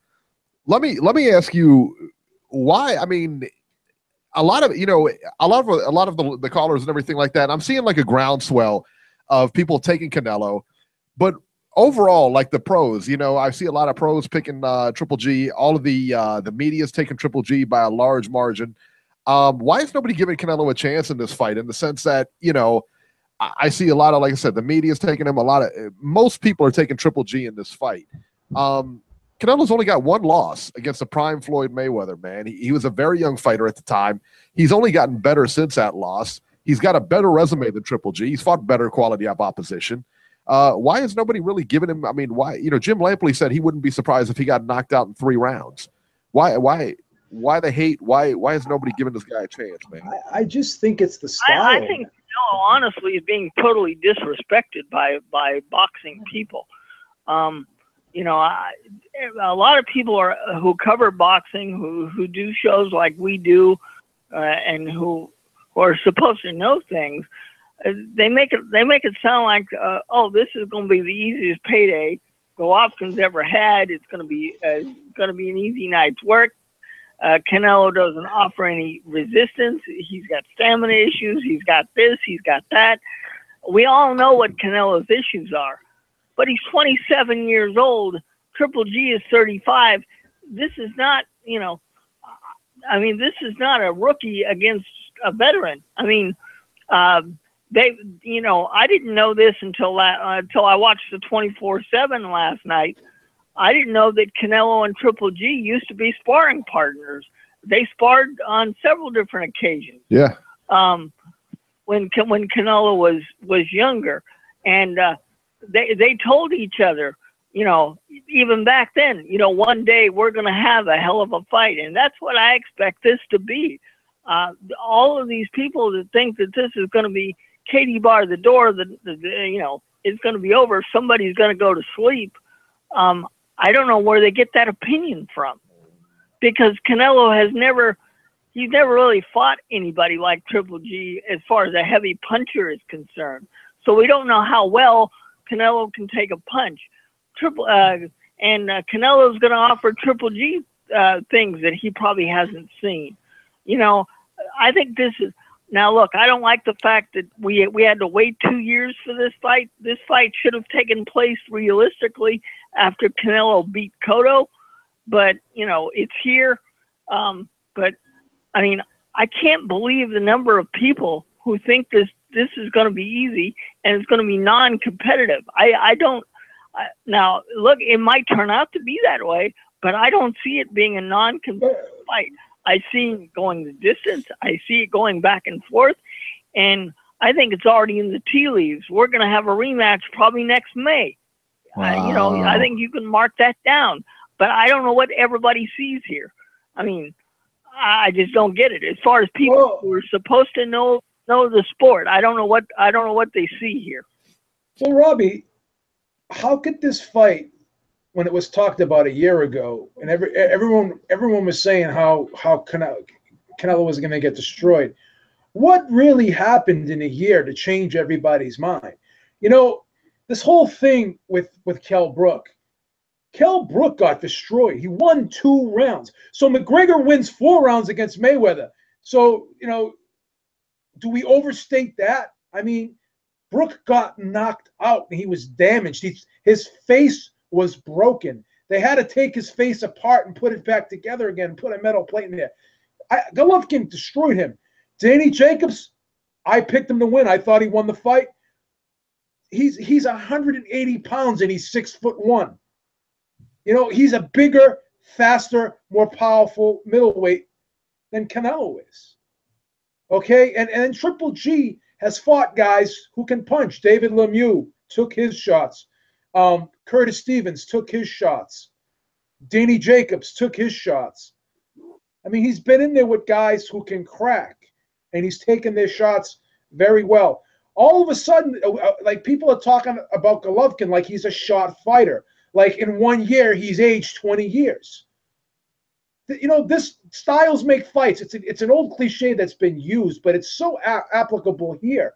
Like, what is Canelo? Canelo has improved, but he still is who he is. He still has the same style. And that style is not the style to beat Golovkin. Danny Jacobs' style is the style to beat Golovkin. He fought him in a tight circle, and he kept turning him and turning him and turning. Canelo doesn't do those things. He doesn't fight that way. He doesn't fight at long range. He's a mid-range guy who his money punches his mid-range left hook. Okay? He's not a guy who's going to throw quick combinations like Danny Jacobs. He throws one punch at a time. The only time he throws combinations is when he's got a slower guy in front of him that has cement slippers and that he's already hurt. You know, he still hasn't solved that puzzle of beating guys who can move well. He's struggled against those guys. Let me ask you a question, Beeb. Now, there's been a lot of pictures floating around. Canelo's released them on Twitter, on social media, and stuff like that, and they've been making their rounds. I know you've seen them. You saw Canelo at the weigh-in for Liam Smith. Yeah. 154. You're talking about 6 pounds difference. Yeah. Saw the picture of him floating around last week. Chakal sent me the picture, one of our listeners, and I took a look at it, and I said, he's on juice, man. He's definitely juicing because we brought the point that there's no VADA testing. It's no WBC title, so there's no VADA testing. Now, whether there's drug testing, I don't know. But listen, man, he looks quite a bit bigger. I mean, it's a dramatic difference. But is it a functional weight, Eric? Body looks completely different. But I guess my question is, I mean, you saw the pictures. Yeah. You think he's juicing? I mean, you know, what's going on here, man? You know, it looks completely different. Like I said, I suspect all these guys that, you know, have done stuff and are doing stuff. And so I'm not going to just jump on him because, you know, I think that a lot of guys are doing stuff. You know, whether, you know, what exactly they're doing, you know, that can be open to debate. But, you know, I suspect all the guys at the top level. But the thing is, my answer to your I'm going to ask you a question. Is that a functional weight? You know, Danny Jacobs is a long, tall guy with a big frame. He can carry 180. Can a guy who's 5'7" or 5'8" tops? I know they list him at 5'9", but he looks like he's 5'8" to me. Can a guy who's 5'8" really carry, you know, 180 pounds effectively, and will it suit him well in a 12-round fight? That's the thing. That's the question. I think he's at the distance a number of times, so I can't. Yes, that's true. But he's going to be even bigger now than before. What I'm trying to tell you is I don't know that he will. I suspect he will. I suspect. What I'm saying is if you look at his body muscular-wise, he can be the same weight and just carry more muscle. No, well, whether that helps him or not, I don't know. That is possible, but he looks like he's put on more mass to me. You remember Fernando Vargas and De La Hoya, and Vargas faded down the stretch in that fight. Correct. And that's the big thing. I mean, to me, that was the big thing. When I saw him, that's immediately what I went to is that Vargas De La Hoya fight, and I thought, wow, he put on a lot of muscle. And I remember seeing Vargas like, he's definitely, you know, listen, yeah. I don't know, man. I'm not going to accuse the guy before, but I would love to see if drug testing is a factor. I mean, if they drug tested guys, I mean, because that to me is just not fair, you know. But my whole thing is this, because I still think Golovkin's going to be bigger than him come fight night, slightly bigger than. Well, I think that Golovkin will have a more functional weight, and I think Golovkin looks, I think, better physically in terms of, you know, having the right body type, and looks to me like has the right game plan for this particular fight. I think Golovkin wants to be faster. I think he is faster on his feet than Canelo. I think he has very underrated foot speed, and I think he has very underrated hand speed. Does Canelo probably have faster hands? Yes, but I don't think it's a wide disparity in speed. I think Golovkin is very underrated with his hand speed, and I think he's very underrated with his foot speed. The question is, you know, basically, will Canelo fade in this fight? And I said he's corrected that problem, but he's corrected it with fighting a slower tempo fight. I mean, I'm not a CompuBox guy, but, you know, I at the very least, I think they can count total punches probably right. I don't think they count landed punches right, and I don't think they count significant punches right.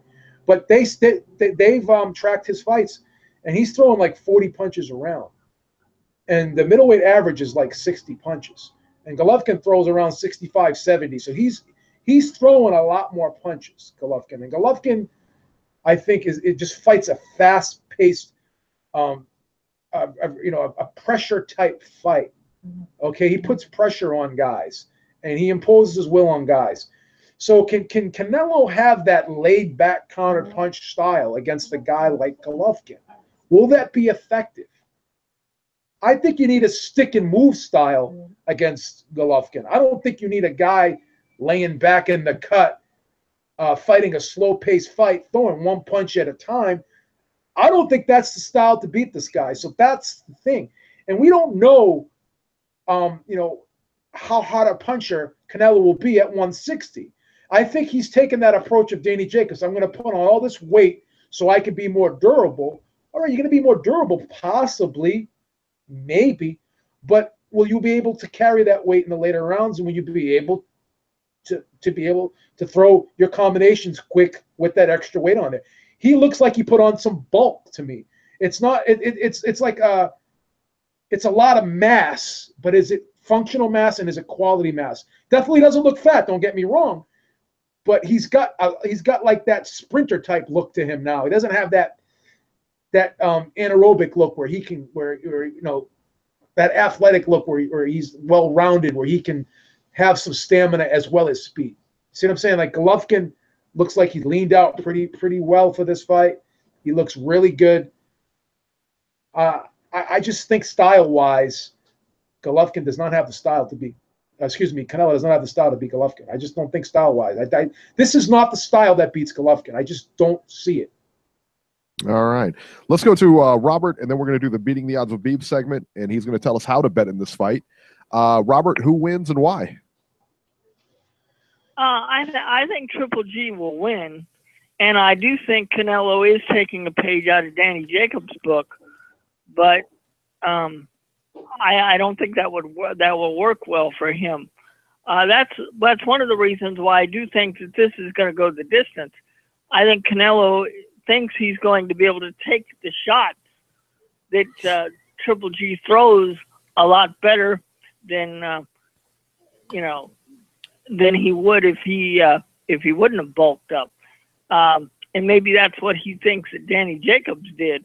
Because remember, Danny Jacobs didn't even weigh in for the IBF, and since then the IBF got rid of that rule where they had to weigh in the day of the fight.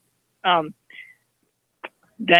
no longer exists now, and they're calling that the Danny Jacobs rule because they're basically telling fighters, hey, after the official weigh-in, you can put on as much weight as you want. We don't care anymore. So I do think Canelo is going to come in a much bigger person, but I don't know if he can handle it. But because he's going to be bigger weight-wise, I don't know if Triple G will be able to put him away. And see, that's the thing too. I have never seen Canelo in the ring with a big, heavy-handed puncher. We've seen Triple G take people's shots. I've never seen Canelo take somebody's shot and survive. I don't even know if Canelo has ever been knocked down in his career. So I do think that you're going to see, if anybody goes down, I do think you're going to see Canelo go down, because I think that's a question that's going to be answered. The question is, if he goes down, is he going to be able to get back up? Because he's never been in the ring with anybody with heavy hands before, as far as I know. Now, somebody can correct me if I'm wrong, but I do think Triple G wins by a split decision, and I do think that this is going to be set up for a rematch in May. I just see it headed that way. What about, everybody's, you said like if, Canelo gets down, will he get back up? What about Triple G? What if Triple G gets clipped? Is he going to get back up? He's never faced that kind of adversity. Because, we don't, I think he will because, he's been hit with shots that would have knocked most guys down. Canelo is. Yeah. All right. So, Robert, you're on record. Split decision. So you think it's going to be a good fight? Yeah. You think it's going to be very close? I do, and I these people that think it's going to be easy, I really got to question them. I don't think it's going to be as. A year ago, this fight was a blowout, and now it's now it's this chess match. I just don't. What's changed? What has changed? And now it's time for Beating the Odds with Beeb. Starring Britain's adopted son, Joe Habib. My favorite. All right. Beating the Odds with Beeb is back after a long hiatus. I haven't been giving you guys picks, but of course I've been making my picks on the side because I'm a risk taker. But with that being said, this is the fight we've all been waiting for. Gennady Golovkin versus Saul Canelo Alvarez. Now, Gennady Golovkin is a -150. When in the hell are you ever going to see Gennady Golovkin again at a -150? While Saul Canelo Alvarez is a +40. When are you ever going to see Canelo Alvarez at a +140? So this is pretty odd the way these odds are structured. Golovkin obviously is used to being the favorite, and Canelo is, Golovkin used to be in the favorite. Canelo's used to being the favorite also, but Golovkin is used to being a wide favorite, whereas this fight is being pitched to us as a 50-50 fight. I just don't see it that way, guys. I don't see this as a 50-50 fight. Styles makes fights. I've said it over and over again, the old cliche, and I hate to sound redundant by saying it again, but as I alluded to earlier, this is just not the style that beats Golovkin. Daniel Jacobs fought Golovkin in a tight circle, kept turning him, and he fought him at range. And then when Golovkin got close, he tied him up. And he because he was taller than Golovkin also, but when he tied him up, he leaned on him and leaned on him. When a guy is taller than his opponent and he wraps him up on the inside, he has leverage, especially if he weighs more than him. We saw Vladimir Klitschko do this to a lot of guys. He grabbed them and he would lean on them. And just by his sheer force of leaning on them and holding them tight, he would wear them out. Canelo's not going to have that luxury of being able to do that on the inside. And another question I have to ask you guys is, when have you ever seen Canelo really hold on the inside? He's a guy who's used to, fighting in that mid-range area, guy who likes to kind of pull back a lot, guy who likes to take that half step back, suck you into traps. He's not a stranger to going back to the ropes and inviting his opponent in.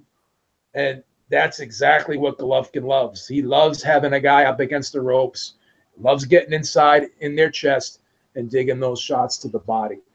I've said this many times about Golovkin. I think he's a very well-rounded fighter. He's dangerous from anywhere in that ring, whether it be from the outside, whether it be from the mid-range, or whether it be from the inside.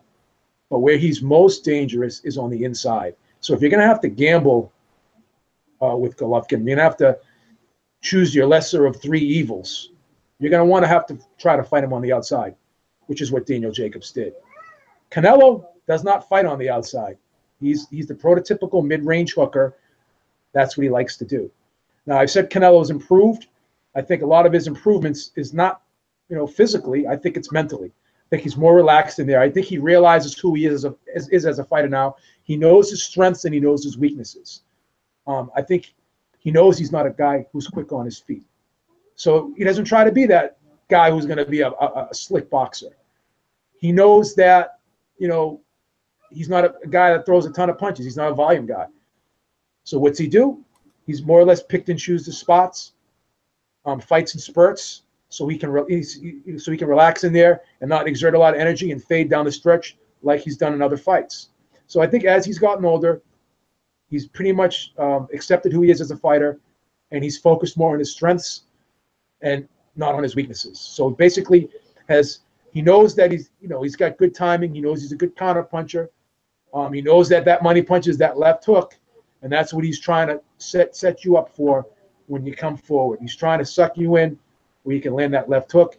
And when he is in that mid-range area to set that left hook up, He likes to throw that long right hand, and then he slides in behind it and throws that left hook to the body, and then he comes up top to it with the head. That's his famed punch, his famed combination, that left hook to the body and comes right back up to the top. Similar to what Mike Tyson did, but Mike Tyson would also slip that uppercut in there as well. Whereas Canelo will throw that uppercut, but he'll wait for you to kind of lean into it as you're coming forward. And Canelo also has improved on his timing and has really become more crafty with his feints as well. So these are some wrinkles that he's added to his game, some things that he's focused on. So he knows he's not going to be that guy who's going to overwhelm you with pressure, and he knows he's not going to be that slick guy who's going to be a cutesy in there and be that stick and move guy, sort of like what Daniel Jacobs was able to do. So based on these things, I know people want to say that Golovkin's old now, he's 35, he's slowed down, that he's been exposed by Brook, that he's been exposed by Jacobs. Well, that Jacobs fight was a nip and tuck fight. I thought Jacobs narrowly won that fight, but Golovkin was still able to do a lot of good things in that fight. He was still able to come forward. He was still able to apply pressure. He was still able to get his jab off, which I think is a very underrated jab. People can say what they want about Golovkin. They say he's basic. They say he's simplistic. But I think there's a lot of nuances to his game that people overlook. I think a lot of those feints that he throws, a lot of those change-ups that he throws, those off-tempo type punches that he throws, constantly changing up the speed and the rhythm, and even mid-air changing up the trajectory of his punches, where you could look at him and say to yourself, there's no way he's going to be able to get a punch off, with the position that he's in at this particular point. But he's still able to thread that needle and throw a short looping shot around the guard. Sometimes he's hitting guys with basically a ridge hand, basically with a thumb portion and the side of his glove, and he's still able to knock them down because he's just able to generate power. This guy can hurt you with anything he throws, and he can pretty much hit you at will because he's able to thread that needle and change up the trajectory of that punch. And, you can say to yourself, he's in a horrible position to land on me, but he's still landing on you. And also you have to guess, too, when that jab is coming out, because he does not telegraph that jab at all. He camouflages his punches, and he throws those change-up, those off-speed type rhythm punches, and he's able to, get those punches off. And Murray even said, when I fought him, I could not time when these punches were coming out. He kept me guessing the whole fight. And I think those are things that get overlooked with Golovkin. I think he's looked upon as a basically straight up and down, no special effects guy, meat and potatoes guy. But there's a lot more to his game than he's given credit for. I know he's been criticized for his defense, but again, another one of those guys that tucks his chin, doesn't give you that those sweet spot of his face, and he rolls shots. So he may be catching shots, and people may be thinking, oh, he's getting hit a lot. But are these punches he's getting hit with, are they causing damage? Are they slowing him down? Because we've seen him get hit with hellacious shots from guys like Curtis Stevens, David Lemieux. I think Daniel Jacobs landed some good shots against him. Kell Brook landed some good shots against him. But no one's ever been able to deter this guy. And I can argue and say that Daniel Jacobs has more power than Canelo does. I can argue that even Curtis Stevens, a bigger guy who's fought as high as super middleweight, has more power than Canelo does. David Lemieux, a guy who knocked Curtis Stevens out with a 6-inch left hook and actually put him to sleep. Now, these guys are bigger than Canelo, and I think they hit harder than Canelo, and Golovkin was able to absorb all of these guys' punches. So you got a guy in Canelo who's going to fight in spurts, who's not going to really throw a lot of punches, who's going to try and suck Triple G into traps, who's going to try and be that counter puncher. I just don't see that being effective against a guy who can apply pressure, whether it's a smart pressure, it's not a reckless pressure. This is a guy that comes at you from all angles. He's a guy that you don't know what's coming at you. He can hit you with a jab, and his jab is like a lot of guys' right hands. And just by him landing that shot, it discombobulates you as an opponent and knocks you off balance and takes you out of your comfort zone. And then you're going to have to kind of recalibrate yourself and reset yourself. And when you're trying to do that, he's already going to be in your chest, and he's setting up shop on the inside and getting ready to dig those body shots. So how do I see this fight playing out? I see Golovkin fighting a tactical fight early on, sort of like he did with David Lemieux, working behind the jab, trying to create openings, picking and choosing spots, and little by little landing a hard shot in now and then. But I think after the third round, I think you're going to see Golovkin really step to Canelo and really start making those deposits downstairs and really wearing Canelo down. Golovkin to trap Canelo up against the ropes, ripping him to the body, and then coming upstairs with the monster left hook, followed up with a right hand that he doesn't need to land, because at that particular time, the damage from the body shots and that left hook already have taken the wind out of Canelo's sails. And I'm going to tell you, I think Canelo is going to get stopped in the 9th round, trapped up against the ropes with a left hook. That's how I see this fight ending. Wow. Golovkin by knockout in the 9th round. And I'm going to have to buy everyone Beeb Vision goggles next week, because they're going to see what I see after I give them the Beeb Vision goggles. I'm going to put those on the market next week. Beeb Vision, baby. Beeb Vision in full effect. Beeb Vision. That's it, baby. Beating the odds with Beeb. Taking Triple G by knockout in the 9th. What do you think about that, Robert?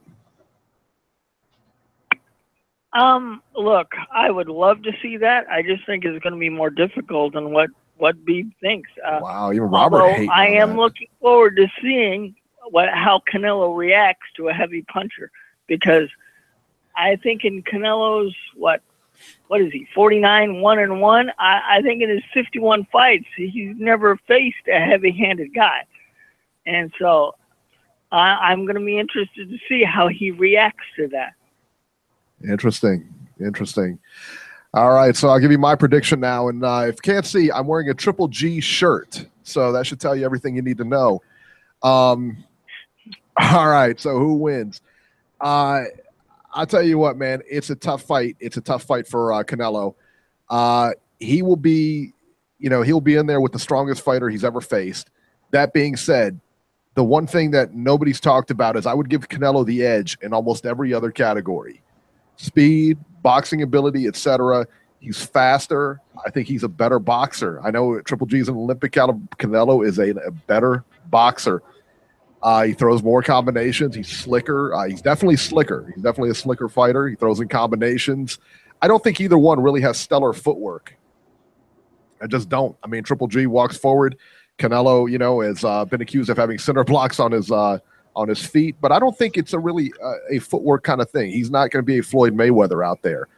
I think what's going to be the difference here is that Canelo is going to go to the body more than anyone that Triple G's faced. And Triple G hasn't experienced that. And I think it'll be a difference in this fight. Combinations are also going to give him problems. My prediction is that Canelo will go out there, go to the body, and try to box Triple G. What nobody's talked about, everybody has failed to mention, is that Canelo he's not a walk down, he's a counter puncher. Watch the fight. Look at Khan. Look at the fight with Khan. He's a counter puncher, guys. Yes. He's not the walk down guy. And you know what's so great about this? Is that Triple G is going to come forward and he's going to fall right into that trap. So it doesn't matter because Triple G is going to be the aggressor. That's exactly what he wants. Canelo Alvarez will win a close, unanimous, decisive decision over Triple G. How can a close decision be decisive? 115, 113. You see it all the time. Look at a clear cut close decision. Clear cut close decision. Yeah, clear cut close decision. All right, I got you. Canelo Alvarez wins. I think the rating's on the wall, man. And what is the difference? You keep asking, what's the difference between this fight a year ago and this fight now? 2 words: Brook and Jacobs. That's the difference. That's the difference. And you look at that fight, you look at both of those fights and how he got hit. And somebody in the chat even mentioned Willie Monroe. Willie Monroe was touching that guy up. But he was able to walk right through it. He's not going to be able to walk through those shots with Canelo. He's going to take some leather, and he's going to take some shots to that body, and nobody has gone to the body. And you know, the other thing is too, is that what, you know, I don't understand. Like, he doesn't need to be Floyd Mayweather to beat him. Doesn't. He's going to move. He's going to come to the ropes. He's not going to get stuck on the ropes. He's going to pivot off those ropes. And he, you know, whether he has the ability to box him in a circle or not, I mean, neither one of these guys have great footwork. Oh, I think other than does. He cuts the ring off. I think he's great at cutting the ring off. Yeah, I think that's about it. Yeah, but he's always on balance. Number one, number two, as you said, he cuts the ring off, and I think he's explosive with his feet. I think he just can jump in there. I think he's got a lot of solid, fast twitch muscle fibers. I think genetically he's gifted in that area. And you know, one quick thing, because I hate to interrupt you, I'm just going to be very brief with this. No, you're good. Now, when Floyd Mayweather fought Miguel Cotto, what did everyone say? Oh, Floyd Mayweather's slowing down. His legs are gone. His legs are gone. And what does he do in the next two fights? He schools Guerrero and Canelo. And how does he do it? With his footwork. So styles make fights, guys. We all thought Floyd Mayweather's footwork was gone because he employed a specific style for a specific fighter. Just like Golovkin employed a specific style for two specific fighters. And he's going to have a specific style for Canelo that is just going to be too much for Canelo. That's my opinion. I'm sorry, Wade. No, you're good, man. You're good. Yeah, we disagree on this one, man, and it'll come down to Saturday. So we got a split decision here on the panel. Robert takes Triple G. Beeb takes Triple G big, and I'm taking Canelo. Probably along the same lines as Robbie is on a decision. So, yeah, I think but I think it's going to be a good fight. I think it's going to be a good fight, and I think it's going to be closer than a lot of people think, man. I think it's going to be a good fight, though. Will it be fight Eric, of the year? Since you're taking Canelo, do you think we see a rematch? Depends. It depends on how it goes down, man. It depends on a lot of things. It depends on how Triple G looks. If he goes out there and gets smashed, no. If Triple G does the same to Canelo, no. But if it's a close fight, if it's 115, 113, yeah, we're definitely seeing a rematch. We're definitely seeing one for sure. Especially if this has good pay-per-views. The pay-per-views like $80. Why don't we go over the card and see if there's any other good fights on? Oh, I hate the undercard. Oh, the undercard sucks. Oh, it's horrible. It's awful. Well, that's why I'm asking, because I don't know who's on it. Yeah, well, consider yourself lucky here. Let me see here. What do we got here? All right, so yeah, let's talk about this undercard here real quick. Joseph Diaz versus Jorge Lara, WBC featherweight eliminator. Yeah, Jesus Christ, right? That's the. I'm sorry. Everyone's got to make a living, but I mean, De La Hoya sucks. Look, speaking Jojo Diaz, that'll be a walkover for him. Okay, Oscar, what are you doing next? Yeah, well, at least he's got some scruples here. Put his family on the card. Diego De La Hoya finally. I love that one.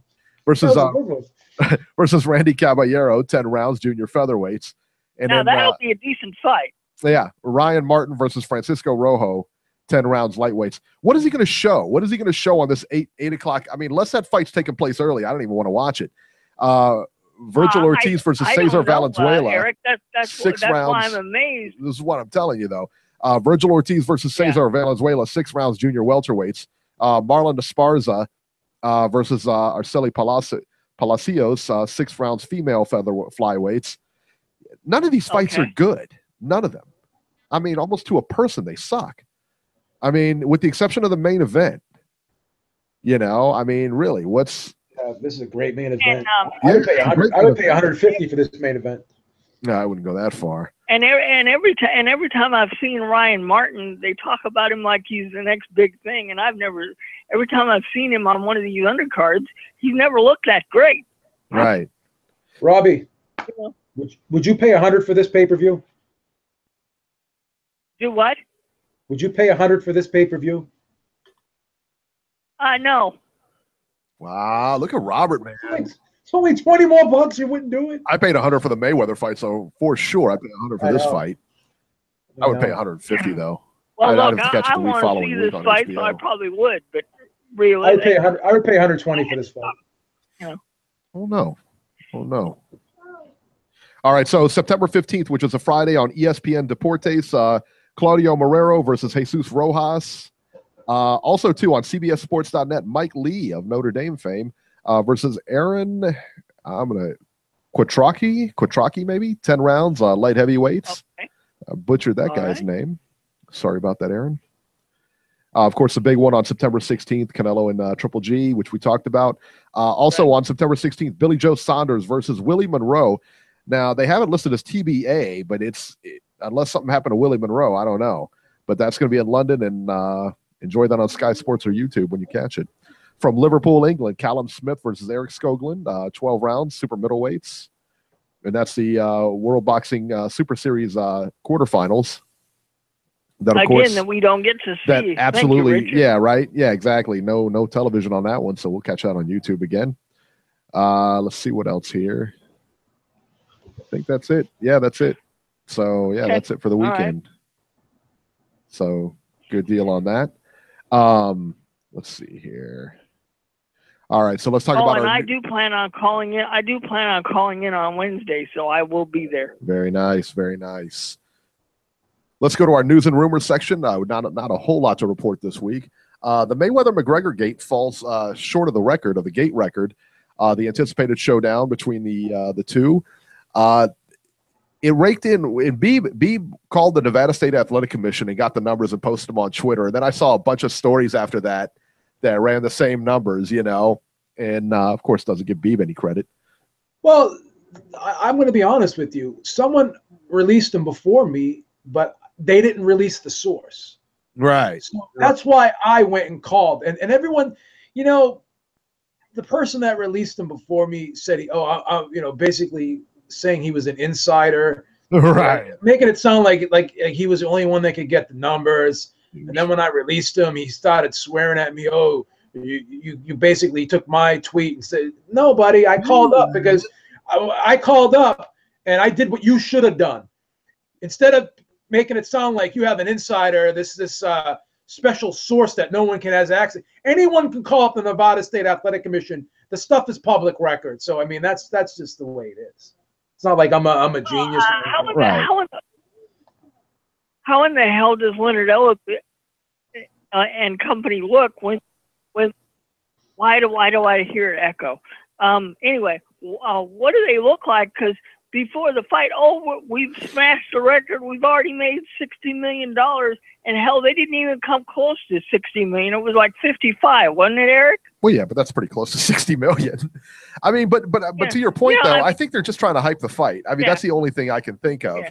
But yeah, it was $55 million, and that's still like 16.7 million short of the Pacquiao Mayweather gate, and that's still, it's not like like that's a small number. I mean, that's a big 55 is a respectable number for sure. Sure is. Yes, it is. Yeah. So yeah, I mean, why get caught in a lie like that? You didn't even make 60 million. I mean, you came close, but you didn't make it. So I don't know. Anthony Joshua versus Kubrat Pulev is set for October 28th. The fight will take place at Millennium Stadium in Cardiff, Wales on October 28th. Deontay Wilder. That's a nice birthday present for me. There you go. Deontay Wilder still has no opponent scheduled. Sergey Kovalev versus Vyacheslav Shabransky will take place on November 25th.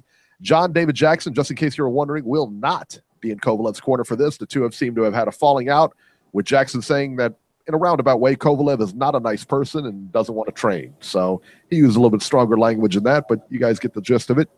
Yes, he did. Beeb, it's time. Brianna, you ready for it or are you busy? Hurry up. We got 3 minutes. We got to give AB his due, man. Yeah, Brianna just big timed you. Hurry up, Brianna. Come on. Get in here. Go ahead. Chugga, chugga, chugga, chugga. Choo choo. There we go. The train wreck of the week. Adrian Bronner knocks out a guy in Vegas. Boxing star Adrian Bronner went ballistic. And shout out to TMZ for this. On the Vegas Strip Friday night, violently shoving a woman and knocking out a guy cold. It sounds like the girl he was with tried to calm him down, and we got the video on ringsidereporter.com, but the girl tried to calm him down, and he pushed her. I mean, he pushed her pretty violent. Beeb, you saw the video. It was pretty violent. Yeah, I was disgusted. Yeah, and it's unclear if Bronner knew the guy or what happened, but Bronner laid this guy out. And cold. I mean, the guy was knocked out. He was unconscious. And we don't know, like I said, man, if it wasn't clear if he knew the guy or what, but he just went over there and popped him, man. We're told security did talk to Brawner, but let him go. And you catch a video on either TMZ or ringsidereporter.com and catch the whole thing. So, yeah. Adrian Brawner, just when there's a slow news week, man, Brawner always comes through. You got to love it. Got to love it. Yeah, and he's the gift that keeps on giving, man. He's right. That keeps on giving. Right, exactly. Yeah, it was so Ohio had a pretty rough weekend. Ohio State loses, Cincinnati loses, the Bengals lost today, the Browns lost today.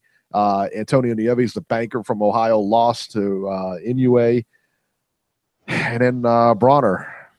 There you go. That pretty much sums up the weekend for Ohio. 804, you're live. Yo, what's good? I'm back. Did you miss me? Corey kills me. You see him in the chat, and the whole thing is Corey's been on hold. So Corey's in the building. Corey's doing this.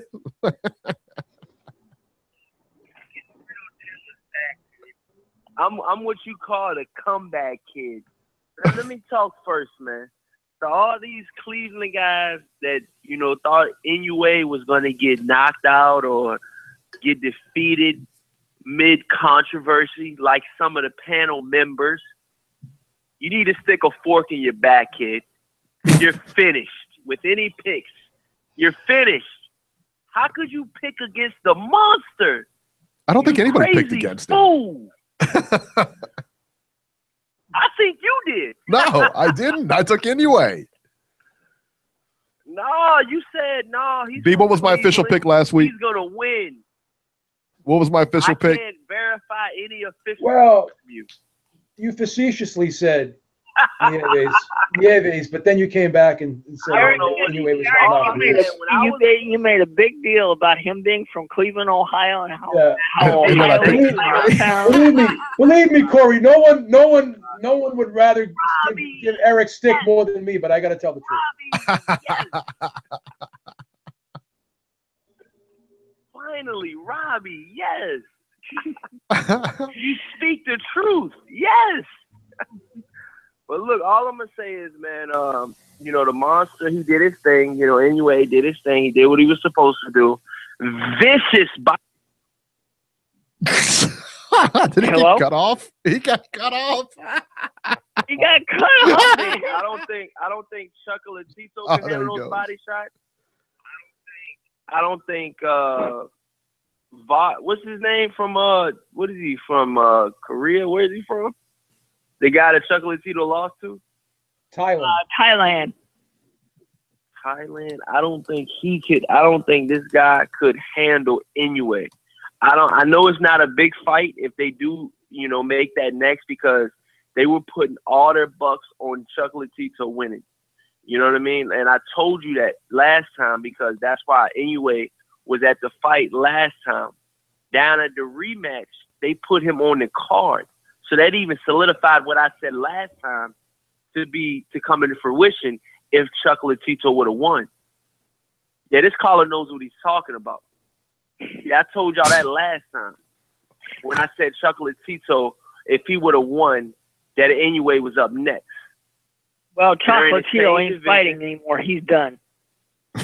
But that's what I'm trying to tell you now, though. If the guy that Chocolatito lost to,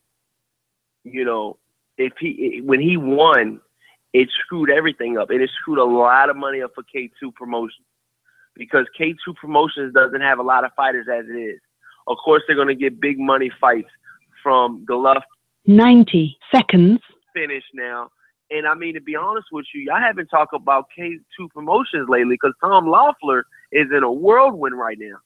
What fighters does he really have to support, the promotions that they bring? You know what I mean? I ain't worried about Tom. Tom knows what he's doing. Tom Loeffler. Don't worry about Tom. If Golovkin loses, let me tell you something. If Golovkin loses 60 seconds tonight, mark my words, K2 Promotions is going downhill. I guarantee you, dude. I guarantee you, dude. They have no blue chip prospects that I can think about. They got this guy named Blue Chip, you know. Thank you. I mean, it's crazy that I just said blue chip prospects, but they got a guy named Blue Chip that was signed to SMS Promotions. And he's with K2 now. But other than that, they don't have anybody. You know what I mean? Roman Gonzalez just got viciously KO'd. You know what I mean? Klitschko got viciously KO'd. And if Golovkin gets viciously KO'd, it's a done deal for 10 seconds.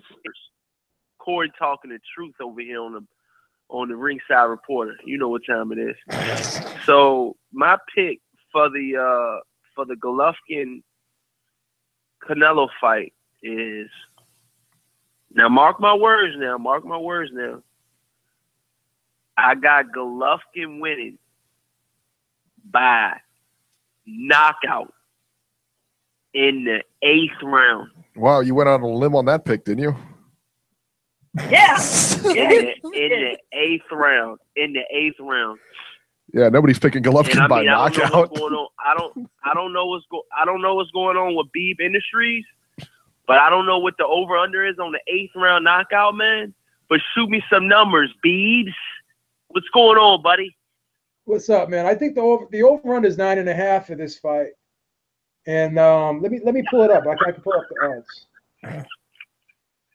Right, quick, and then we get. Beeb Industries. I mean, are y'all still taking bets? Because last time I heard, y'all had people calling you because you owe people money. What's going on? That's an old rumor. Remember, Corey, there's a bet from Eric you didn't pay up on. Oh no! Oh, Robbie, the nut buster. Your boy sold you out, son. Oh my God! Your boy sold you out. Oh my. Let's see what the over under is here. Robbie, I didn't expect that out of a guy of your character. Hey, well, you know what? You used to be a regular caller, and then you made a bet, and you lost it, and you disappeared. Killing them. Okay, here we go. All right, so what initially was the bet, Robbie? Since you got Eric, all your Eric, do you remember what fight that was? You know? The David Hay, yeah, that was the David Hay Tony Bellew fight. David Hay, Tony Bellew, yep. And you took David Hay, and you lost. So yeah, he got murked, son. David Hay got murked in that fight. He ain't even coming back. Your boy ain't even coming back, son. But if you want me to pay up, Robbie? Yes, you got to. Hey, look at it this way. If Georgie pays up, you got to pay up. Wow. Okay, so what was the bet, Robbie? Because actually, I think who you picking on this Golovkin Canelo fight, Robbie? Eric. Well, you made the bet with Eric. Eric, do you remember what he was supposed to do? Yeah, it's been such a long time. I don't even remember. I don't even remember. I know. I was supposed to call you King. Yeah. Or something along those lines. Yeah, something. That's Boxing Master. Yeah, that's a good one too. I'll go with that. Boxing Master. You know what I mean? Yeah, and then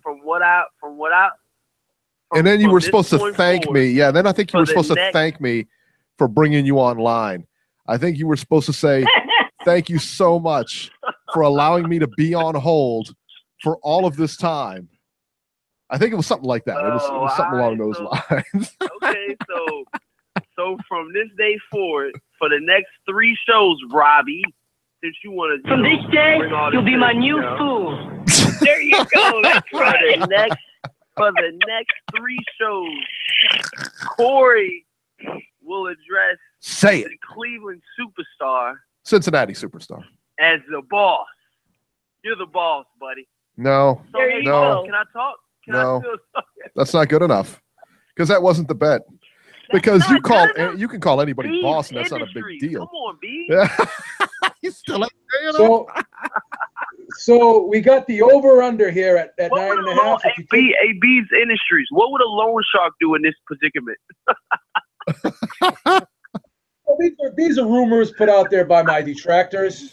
So I don't want you to ever listen to those. I've tweeted out the balance sheet. Oh my goodness. He's tweeted out the balance sheet. Very healthy.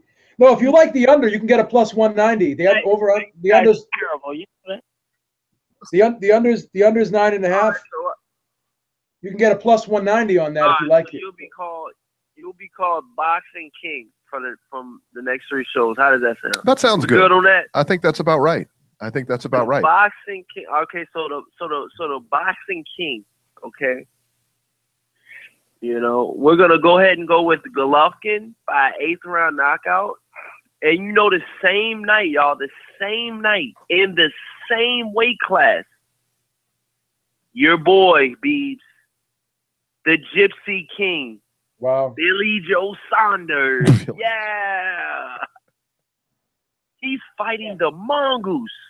How do y'all feel about that? Y'all haven't talked about this one the whole night. I think the Mongoose might get him. You know what I mean? I think he might get him. Mongoose is a plus 185. He may be worth the value play. Yeah, I think so too. I don't hate that fight, man. He may be worth the value play. Yeah. Hey, Robbie, who do you got, buddy? Hey, Robbie, who do you got with Billy Joe Sanders on the line? It's the WBO middleweight championship on the line. The only time I've ever seen Billy Joe Saunders fight was when he fought Andy Lee, and he had difficulty with Andy Lee. It would not surprise me at all if Willie Monroe walked out of there with a WBO title. Yeah, I mean, it'll be definitely something to be good about. You know what I mean? It'll be definitely something, you know what I mean, that could actually happen. But I mean, I'm personally thinking that Billy Joe Saunders is actually gonna knock out the Mongoose. You heard it here first, y'all. There you go. Billy Joe Saunders is gonna knock out the Mongoose, and I'm going 10 rounds. I'm going by the 10th round. The Mongoose is gonna gas out. You know, I feel like the winner of this Golovkin-Canelo fight is gonna have to fight Billy Joe Sanders because he has the belt still. And one thing y'all haven't addressed, y'all, and I found it really, really funny that y'all haven't addressed this. And this is a key factor within this Golovkin-Canelo fight. The WBC fight, the WBC belt would not be awarded to Canelo if he wins. Y'all haven't talked about that one time. Yes, we did. What kind of boxing? Where have you been? Where have you been? When did y'all talk about this? Well, we were talking about the drug testing in VADA. We said the WBC title's not on the line. There's no VADA testing. Son, where have you been? I mean, wake up. How do y'all feel about that? We told you it sucks. I think Canelo's juicing, Eric, man. Now, Eric, I knew that there was no drug testing, but I didn't realize that Golovkin wasn't putting up the WBC. He can't. Why is that? Because Canelo doesn't want it. He doesn't want to fight for the WBC. The WBC and Canelo have a rift. Right. Yeah, he doesn't want to fight for the WBC right. belt. He's not going to pay any fees or anything like that. Yeah, he hates him. All right. I got it. Okay. And he's got that cool belt from the Chavez fight too. That was nice, man. Yeah. Wow. Interesting. Yeah. Right. Well, so then no drug testing, and then we see, and then the pictures all come out, and then his blown up and everything. WBC belts. Where Canelo did not want all of these makeshift WBC belts. He felt like the WBC was making a mockery of him. They tried to make a makeshift WBC belt for him and the Chavez Jr. fight. He didn't want it. He said, you know what, since you said all of those bad things about me, you know, leading up to the Golovkin and Canelo hype, and, you know, pretty much them vacating the belt, you know what I'm saying? It rubbed Canelo the wrong way, like he was forced, you know, to take his. It was him to fix his promoter, or was for him to fix, you know what I'm saying, to pick his the WBC, Jose Sulaiman. So it's pretty much like, you know, Oscar De La Hoya put all this in his head, like, you're gonna get your title, you're gonna get your Golovkin shot in due time, and pretty much Canelo pretty much blackballed. I don't know if it was the WBC that blackballed Canelo or Canelo blackballed the WBC, but anywho, I feel like Canelo's losing in that aspect. What do y'all think about that? I don't think so. I don't think so. He doesn't need a belt. I mean, he doesn't. I mean, that's the thing. And incidentally, hand wraps in the chat says Corey needs VADA testing.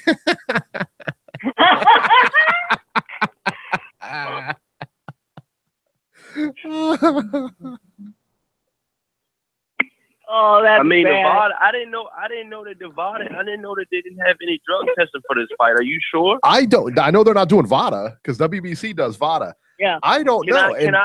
I don't know if they got drug testing for this fight or not. That's an interesting question. Industries, what's the over/under on the drug testing? He didn't test the VADA. Wow, I don't know about that. You know,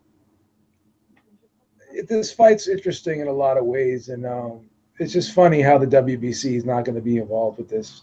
Only for Golovkin. So we'll see, man. Yeah, Eddie says they are doing VADA, but I haven't heard that. So I haven't heard. I don't know, and it might be speculation on my part. I don't know. I don't know for sure. I don't know, but I know WBC does VADA. I know WBC's not there, so I wouldn't think that VADA's involved.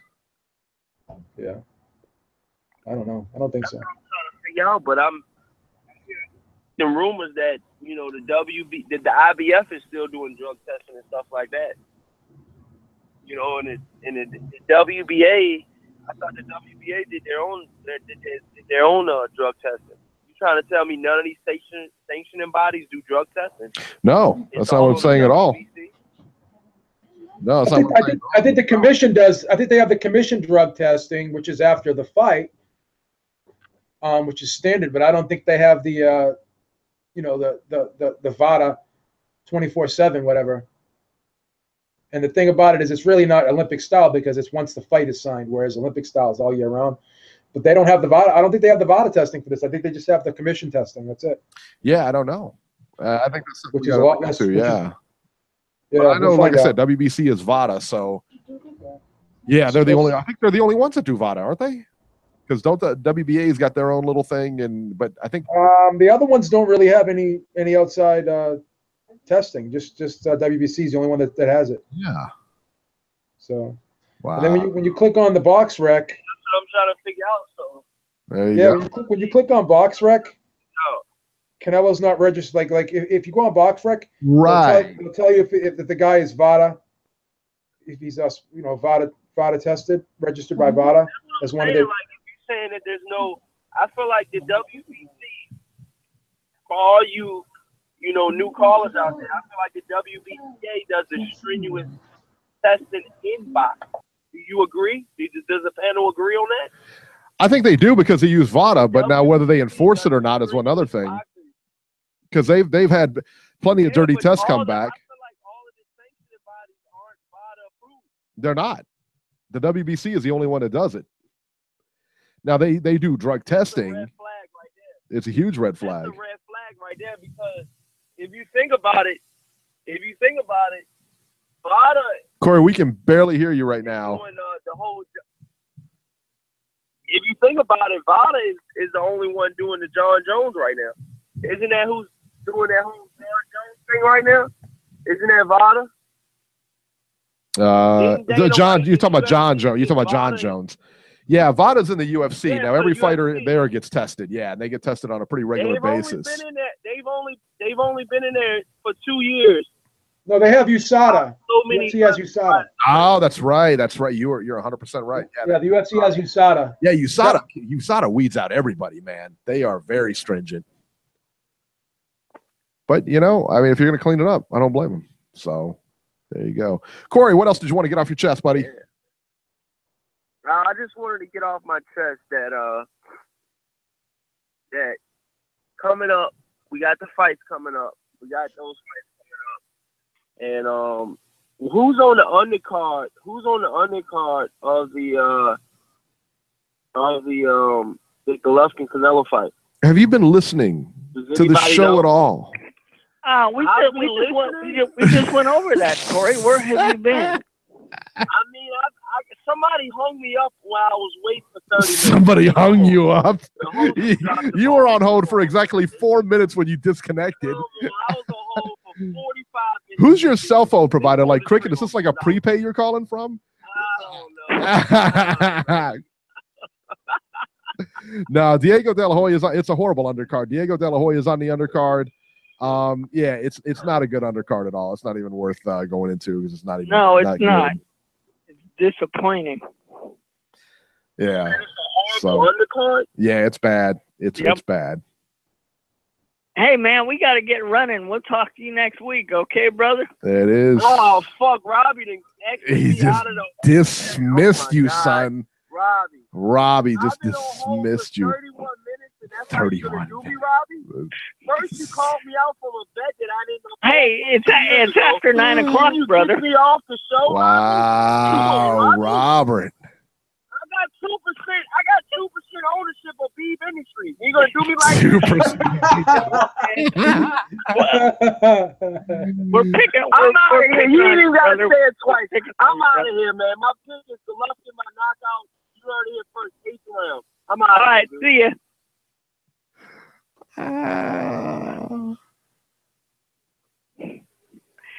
That's funny, man. He's a fucking mental case, is what he is. Wow, Robert laying into Corey, man. That's cold.